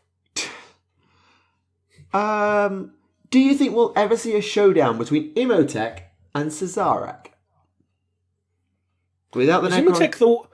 Was Imhotep the one who doesn't like Zarak? Imhotep is the one from Mandragora. He was kind of the big boss Necron in the previous codices. So he's like he's the leader of the Saltec dynasty. Yeah, because there was one in that article from White Dwarf that there was one really prominent Necron who really didn't like Zarak. It's like, oh, he doesn't deserve to be the king because he fucking abandoned us. Yeah, that sounds like Imhotep to me. I couldn't remember if it was Imhotep or if it was Arakir. No, that doesn't sound like Anrakir to me. Yeah. Not at all. Because Anrakir just goes around waking stuff up. Imhotep is the conqueror type. Right, okay. So I think, obviously, it might actually be in the new Necron Codex, whether there's any commentary on the relationship between the Saltec and the Zarakan dynasties. I honestly think that they won't do it because it's not got any. It would be a box game that doesn't have any Imperials in it, and it would just be an all Necron box set. Now, there's nothing wrong with an all Xenos box set or an all Chaos box set, like Wrath and Rapture proved that, or Blood of the Phoenix. Blood of the Phoenix proved that, but I don't think there's the market there for a Necron versus Necron box game.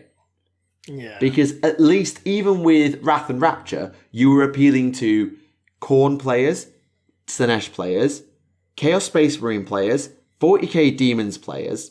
So you had 4 separate markets that you were going for across 2 game systems. With Blood of the Phoenix, it's 2 separate armies. Whereas a Civil War arc is the same codex twice. So I don't think there'd be the appetite for something like that. I think in lore, they'll do something where they have a conversation and just a bit, you know what, I'm just going over here, I'm going to go do this, you know what, I'll come back for you later. Like, I'm not going to burn out my new dynasty smashing you, I've got bigger things to do. Is probably how Cesarak will handle that, in my opinion. Yeah. Right, that's just a simple yes.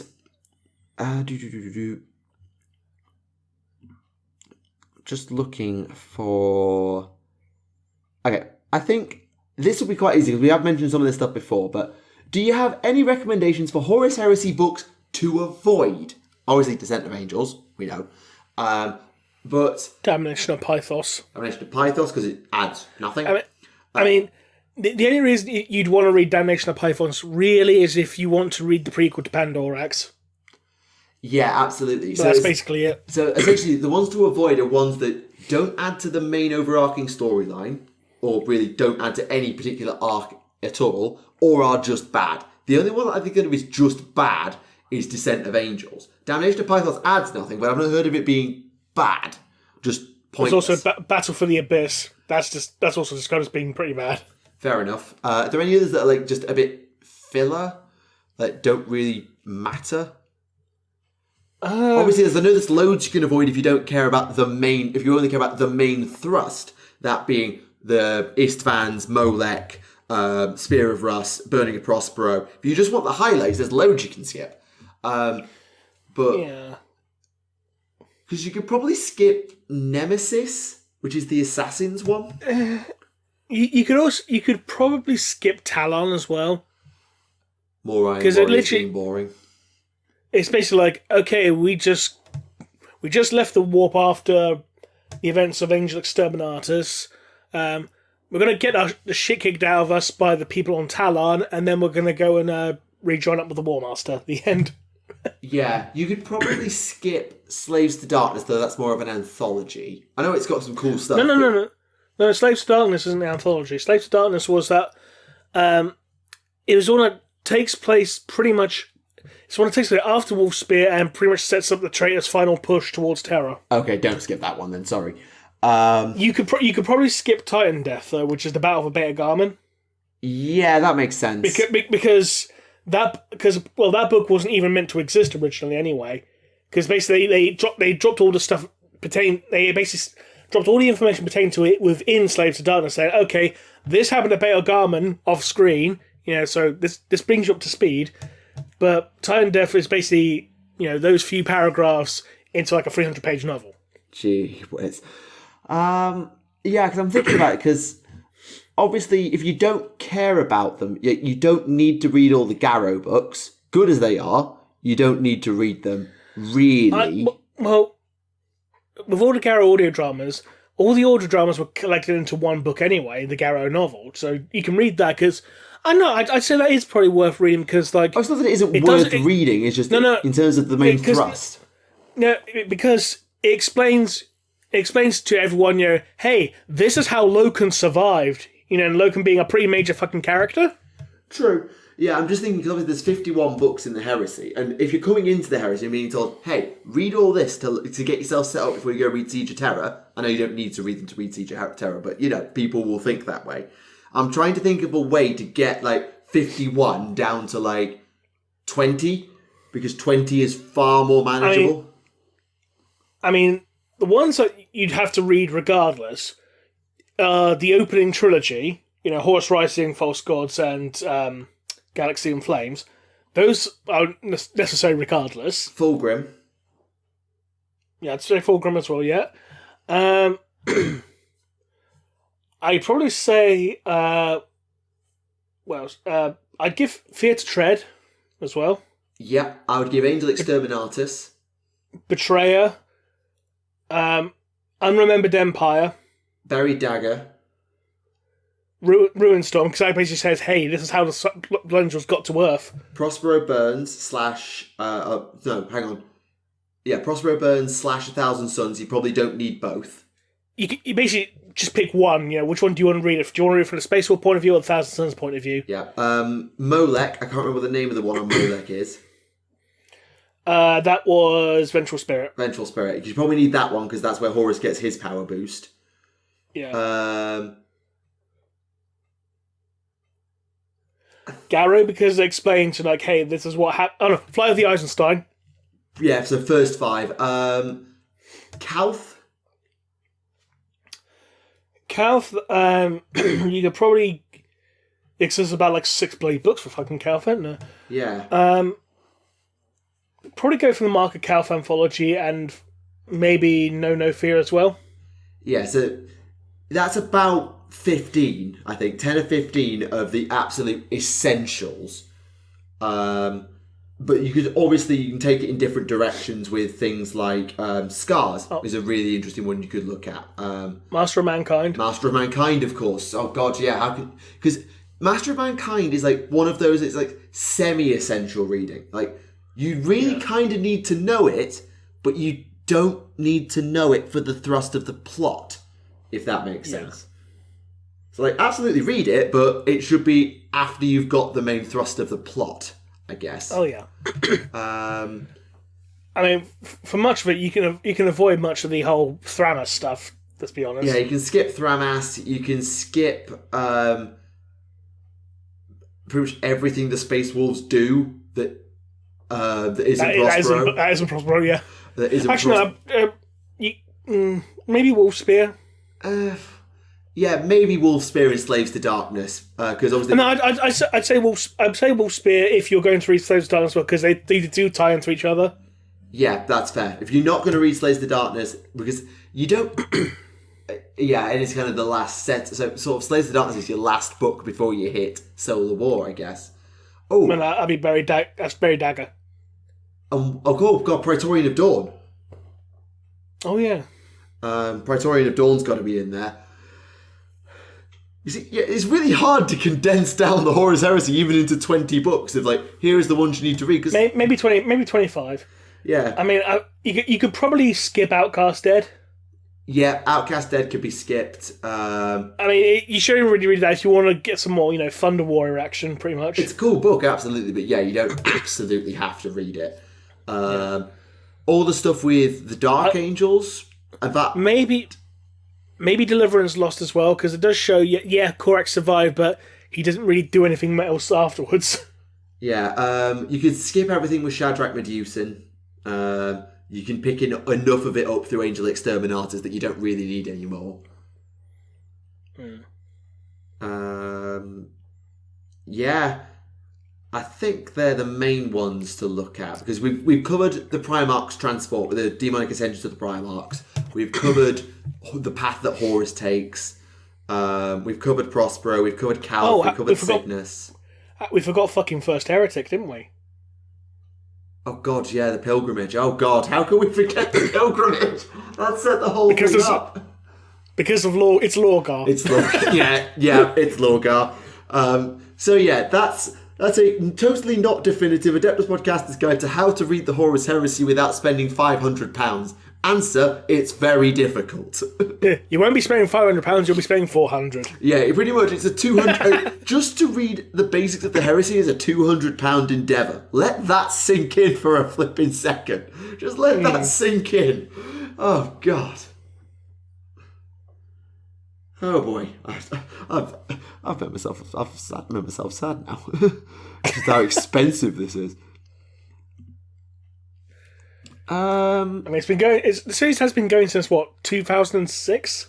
Yeah, when was Horus Rising? 2006, I'm pretty sure it was. I'll double check. Horus Rise. I can't spell. Horus Rising. 25th of April 2006. Yep, April 06. Wow. April 2006. It's over 14 years ago. In 6 months' time, that book will be 15 years old. Which means there'll be a 15th anniversary edition, probably. Of course. With another special edition, because there's never not a special edition of Horus Rising out. Hey. Maybe it'll be a special edition for the first time ever. Like Ragnar. Am I right? Nudge, nudge. Dear, oh dear. Right. I mean, I know the Space Marine Legends series was kind of shit, but it doesn't mean you get to retcon them out of existence. Yeah, absolutely. This is a different kind of question. So, have you considered doing mini episodes of like 15 to 30 minutes to allow more releases and just to cover major news in between episodes? No. In honest, we haven't. Mainly because of scheduling and timing more than anything else. Yeah, because anything we did like in midweek would be the two of us. Nothing more than the two of us. And realistically, all that would do is it would make the main episodes way shorter, because we'd have already discussed the news, and it also splits the viewers, because if the viewers are looking at the podcasters for the news, which why would you? But if you want our opinions on the news, you don't then need to watch the main show, which we then have to fill up with way more stuff, because the news normally takes up 30 to 45 minutes. So it would make the main podcast shorter and split the viewer base. Sure, for the CPMs, it's more videos, more revenue, but whose channels do they go on? Do we just have a week each where we do the news? How do we split that up? Because we share the uploads. It's not something that we've considered, in all truth. Besides, if you want your weekly update, Kirioth does his Monday morning rambles where he just covers all the news for every week. So if you want 15 minutes of the news, go watch Kirioth. There you go, plug. That'd be £500, please, Kirioth. Dear, oh dear. Right, there was one here that I saw and I've just lost it. Hold on. Here we go. Is it possible that when the Emperor told Guilliman that he and the other Primarchs were nothing more than tools, that A, he simply told him so that Guilliman wouldn't try to restructure the Imperium based on the original plan, or B, the Emperor said this because his mind and soul are so fractured that he really didn't know what he was saying? Well, it ain't B. Or C, the Emperor is just kind of a shit dad. Yeah, because it ain't B. The Emperor saw the Primarchs as tools even back then. Like, you remember the conversation with Ark and Land about Angron? Pepperidge Farm remembers. Or the one with Diocletian. Yep. It's like, because, like, Gilliman turns up and the Emperor's like, oh, that's where I put my fucking drill. Thank fuck I got my drill back. It's like, what do you mean, lovely? No, I don't like it. Piss off. Yeah. I mean, welcome back, my son. I mean, I could see it being that essentially Gilliman, don't get too big for your boots, son, air quote. Don't get too big for your boots. Here's the plan. Do it. So it's not like, oh, I had this grand plan for you, my son, and you can shape the Imperium as my lead administrator in the future. No. Your job was to do this. Do that. That's it. I can imagine the Emperor being just like talked down to Gilliman like that. I could see it. But also, yes, you are right. Option C, the Emperor is a terrible dad at the end. Is definitely a very valid answer as well. Well, and when we're talking about Emperor being a shit dad, because this is leading up to something I see a lot in the comments sometimes, basically saying, like, if the Emperor never loved his kids, why did he hesitate to kill Horus? This is mainly because that out of all the Primarchs, Horus was the only one that the Emperor actually bloody raised. Because according to a lot of stories, Horus was actually reunited with the Emperor and Horus was still a kid. Yeah. So that by that alone, there's going to be some measure of attachment because, like, hey, I had this one since it was a kid. Who was next one? Russ. Okay, Russ is a fully grown man eating with a fucking wolf and getting drunk and smashing my fucking lamp and pissing on the furniture. You know? Yep. You know, you're not going to have the same level of attachment. You're going to think, this one's going to be good in a fight. But you're not going to say, I'm going to cuddle him even though he just took a shit on my rug. Yep. You know? So essentially, that's the reason why. But even then, it may even change, once we actually get to that scene in the Siege series. They might retcon it to something completely different.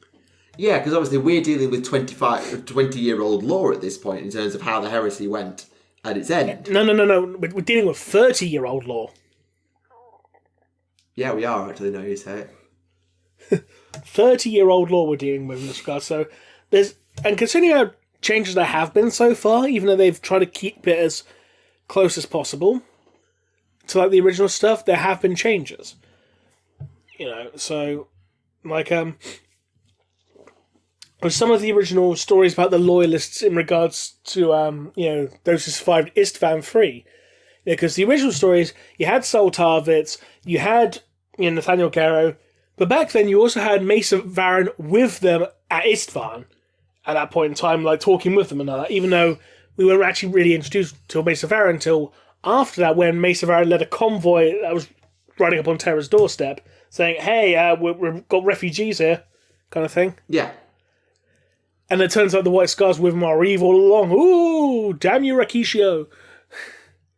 It turns out the Emperor's shown were loyal all along, and the White Scars are like, yeah, but no one's going to believe you because you're from Traitor Legions. They're going to believe us. Ha ha ha ha! For the War Master, oh no, we're all dead. Quite. So that was a fun episode of the Garrow series, I have to say. Yeah, it was almost like Garrow does like murder mystery detective type thing. A bit. Yeah. Which is cool. And speaking of Istvan, Primarchs, and Emperor's Children, Emperor's Children, when Demon Fulgrim met Rylanor, he mentioned, apparently, that if Rylanor rejoined the Emperor's Children, then he would be made flesh again. Is that? Yep. So, does this mean, therefore, that Demon Primarchs would actually be able to repair Rylanor's body so he could survive outside of a Dreadnought, or is it really just the point of saying he's going to turn him into a Hellbrute? It's probably more the latter, but at this point, remember, Demon Fulcrum, one of his powers is flesh crafting. True. Like, he can actually, he can manipulate, literally one of the things he does to Rylanor, he literally, drives his hand into Rylanor's sarcophagus and basically starts rapidly mutating his body. So that's probably what he meant. So I'm going to repair your flesh, but I'm giving you even more flesh, kind of thing. And then Rylanor's like, fuck, can we activate a virus bomb now? Okay, thanks, bye, boom. And the Fulgrim's like, bastard. Yeah, makes sense. It off. The end. Okay, this is quite funny. Since the War in Heaven took place around 65 million years ago, around the time of the Question: which war in heaven has been about 3? Necron. Okay, thank you. Around the time of the Cretaceous extinction, and we know that the Deceiver implanted the pariah gene in supraprimates for it to affect modern humans, apparently. Did the Necrons cause the dinosaurs to go extinct? Well, in regards to the pariah gene, is that actually still canon? I don't... Because that was from 3rd edition. I'm only reading the comment. I don't know what the official canonicity of the pariah gene is in terms of its origin. As far as I was aware, it was just a 1 in a trillion random mutation. Yeah, I think that might have actually been retconned. Because back in 3rd edition, that's when you had the Necron pariah units. It's like, hey, we're gonna... And then they changed, and had the big Necron retcon, and everything changed, and I think they just said, like, oh yeah, the pariah gene was just so naturally evolved or something. Yeah, I mean, I wouldn't be surprised if 3rd edition GW did write it to be timed so that the Necrons came to Earth around the time of the War in Heaven around the time the dinosaurs went extinct. I wouldn't be surprised if someone from GW in the 90s wrote that. The funny thing was, like, 65 million years ago, the Deceiver came to Earth 65 million years ago to implant the pariah gene into primates. Primates didn't exist at that point in time yet, technically. It wasn't until later. Yeah, actually, yeah. So I think the first primate came about 70 million years ago, I think. That's 5 million years earlier. Or was it 60 million years ago? I can't remember. I don't remember my origins of evolution. I'm not a biologist. 55 million years ago, the first primates. Okay, so it's 10 million years early. Never mind. Yeah. Okay. So, hang on, I had one, I've lost it again. Why do I keep losing these? I don't know. Okay. So, since Titans and God machines in general are super cool and awesome, and it's stated they're mostly built without an STC, are they? And have very powerful machine spirits, which they do, why don't we have named Titan characters with unique and odd designs and personalities and character arcs all of their own? I think they make great recurring characters, and if you can make one, these named Titans, who would they be? Which faction would they be on? I raise you Imperius Dictatio, who was from the Titan graphic novel series. And I raise you, what's the name of the one from Legio Mortis? What's the Imperator of Legio Mortis? I was going to say Dies Irae, but that's not it, is it? No, I think it's Dies Irae. Yeah. Because Dies Irae, yeah. Yeah, I was trying to think, was it actually an Imperator or was it a Warlord? It seems to change depending on your source. I'm going to find my Traitor Titans video, because I know I talked about Legio Mortis in there, so give me a minute while I go find that video script, because I've got it here somewhere. Dies Irae... it was Legio Mortis, Dies Irae. Yeah, so that was the ultra infamous Imperator. Yeah, that was the one that supposedly broke the walls of the Imperial Palace. Yes, that sounds right to me. Why can I not find this flipping script? Never mind, we've found it now. Anyway, so yeah, I think it would be interesting, but obviously the only reason you get Titan named characters would be if there was a Titans Codex type thing. Like, I wouldn't be against seeing like a Titan book where it's all about being on a Titan and the machine spirit is such a fundamental character, almost like the ship AI in other series. In other like franchises, like ship AI, where it's such a universal part of everything. But it often... that's pretty much the thing in Titan Death. True. But we often see, particularly, I come back to Hell's Reach because that has an Imperator as well, that the machine spirit often manifests in having a fight with the Princeps, is pretty much how it often goes. Yeah. And eventually winning and killing the Princeps quite often.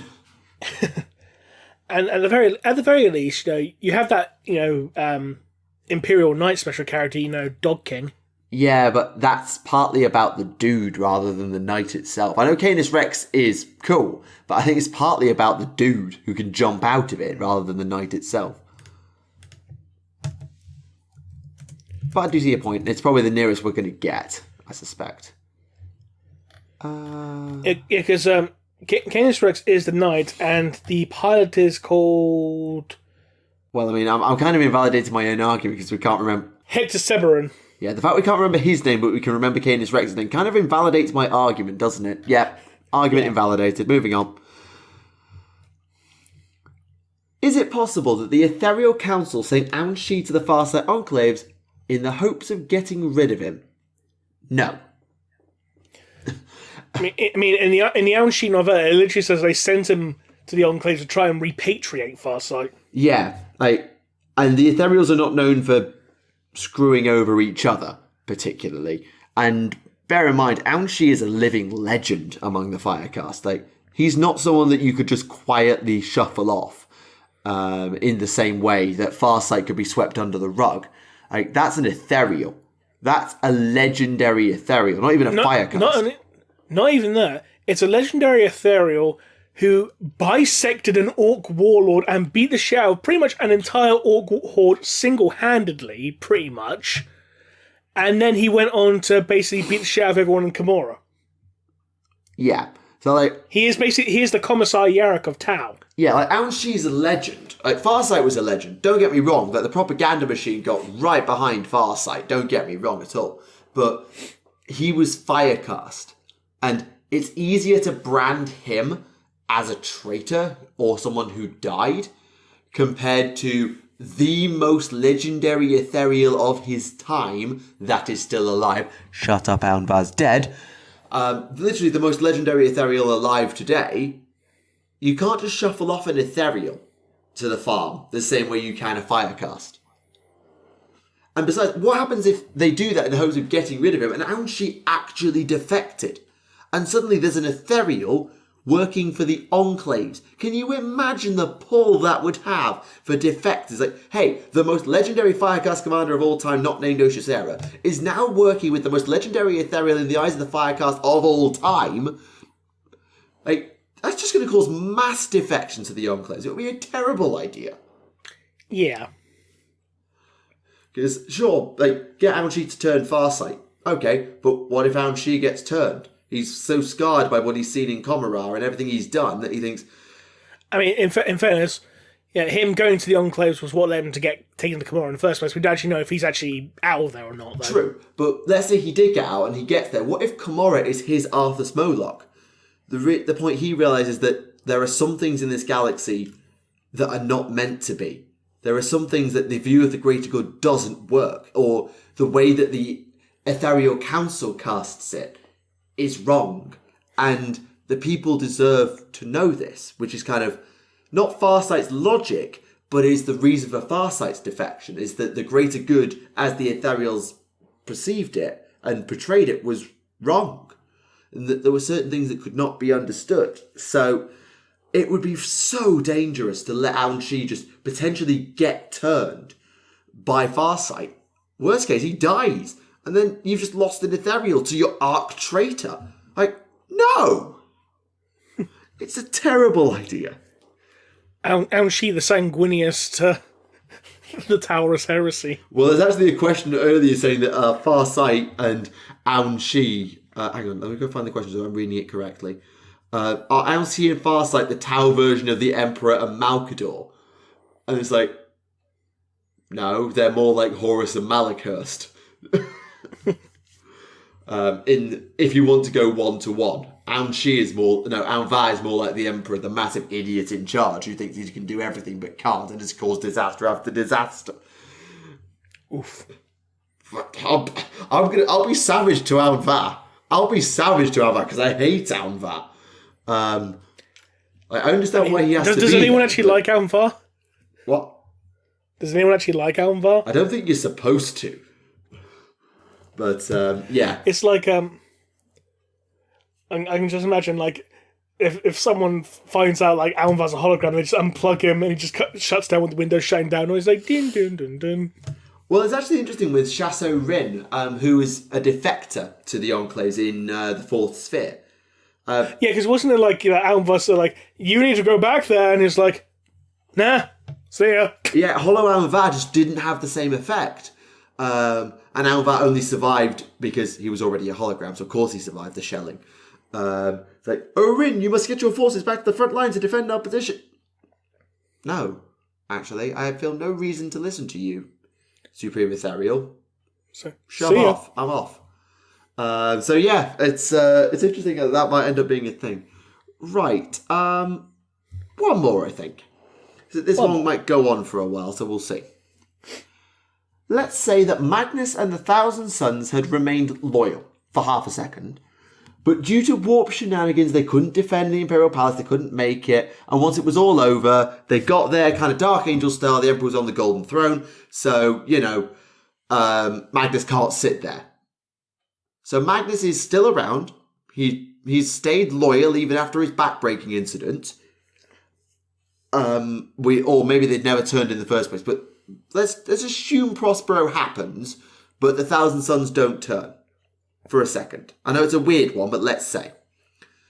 What impact would that have on the Imperium? So the impact of the Thousand Sons still being around for the Imperium. To be honest, I can imagine the Space Wolves attacking them again, saying like, you bastards, still your fucking fault, kind of thing. Yeah, especially as the commenter says, let's for good measure say the flesh change had also returned. Because, well, there you go, that's more proof that the Astartes can't be trusted. Yeah, I can just see Russ beating a shit out of him again. Yeah. Like, this is your fault. If it weren't for you doing this sort of shit at the beginning, our dad wouldn't be sitting on that fucking chair. Yeah, if you hadn't broken the Webway project, then the Emperor wouldn't have had to sit on the Golden Throne in the first place. Not that Russ would put 2 and 2 together and get 4, with the reason the Emperor is now on the Golden Throne is because of flipping Horus. It has nothing to do with Magnus, actually. The only reason that the Emperor's on the throne today is not because of... Well, it is because of Magnus, but it's also because the Golden Throne is his life support. So, it's kind of yes and no Magnus. Well, it was also the fact that the Golden Throne was retrofitted to become his life support. Point taken. But yeah, I can imagine Russ would kick off. Gilliman would probably be like, right, I just need some help here. Just go smash. I think the Blood Angels actually would have really probably ended up becoming, not wards of Magnus, that would be dumb, but in the absence of their super psychic Primarch with the psychic resonance of the Black Rage affecting them now, I get the feeling that Magnus would have been really, really important for the Blood Angels. Or maybe I'm just reading too much into it, who knows. But yeah, it would be an interesting change. Certainly would leave the Imperium a lot stronger and the Traitor Legions a bit weaker. Eventually, Magnus would have to die. Because it's still only about, up post Heresy, up post Prospero, there was only about just over 1,000 Sons left anyway. Yeah, and obviously they would have been able to rebuild Korax, but it's like, okay, you guys, the Imperium, it gets one more chapter in the second founding.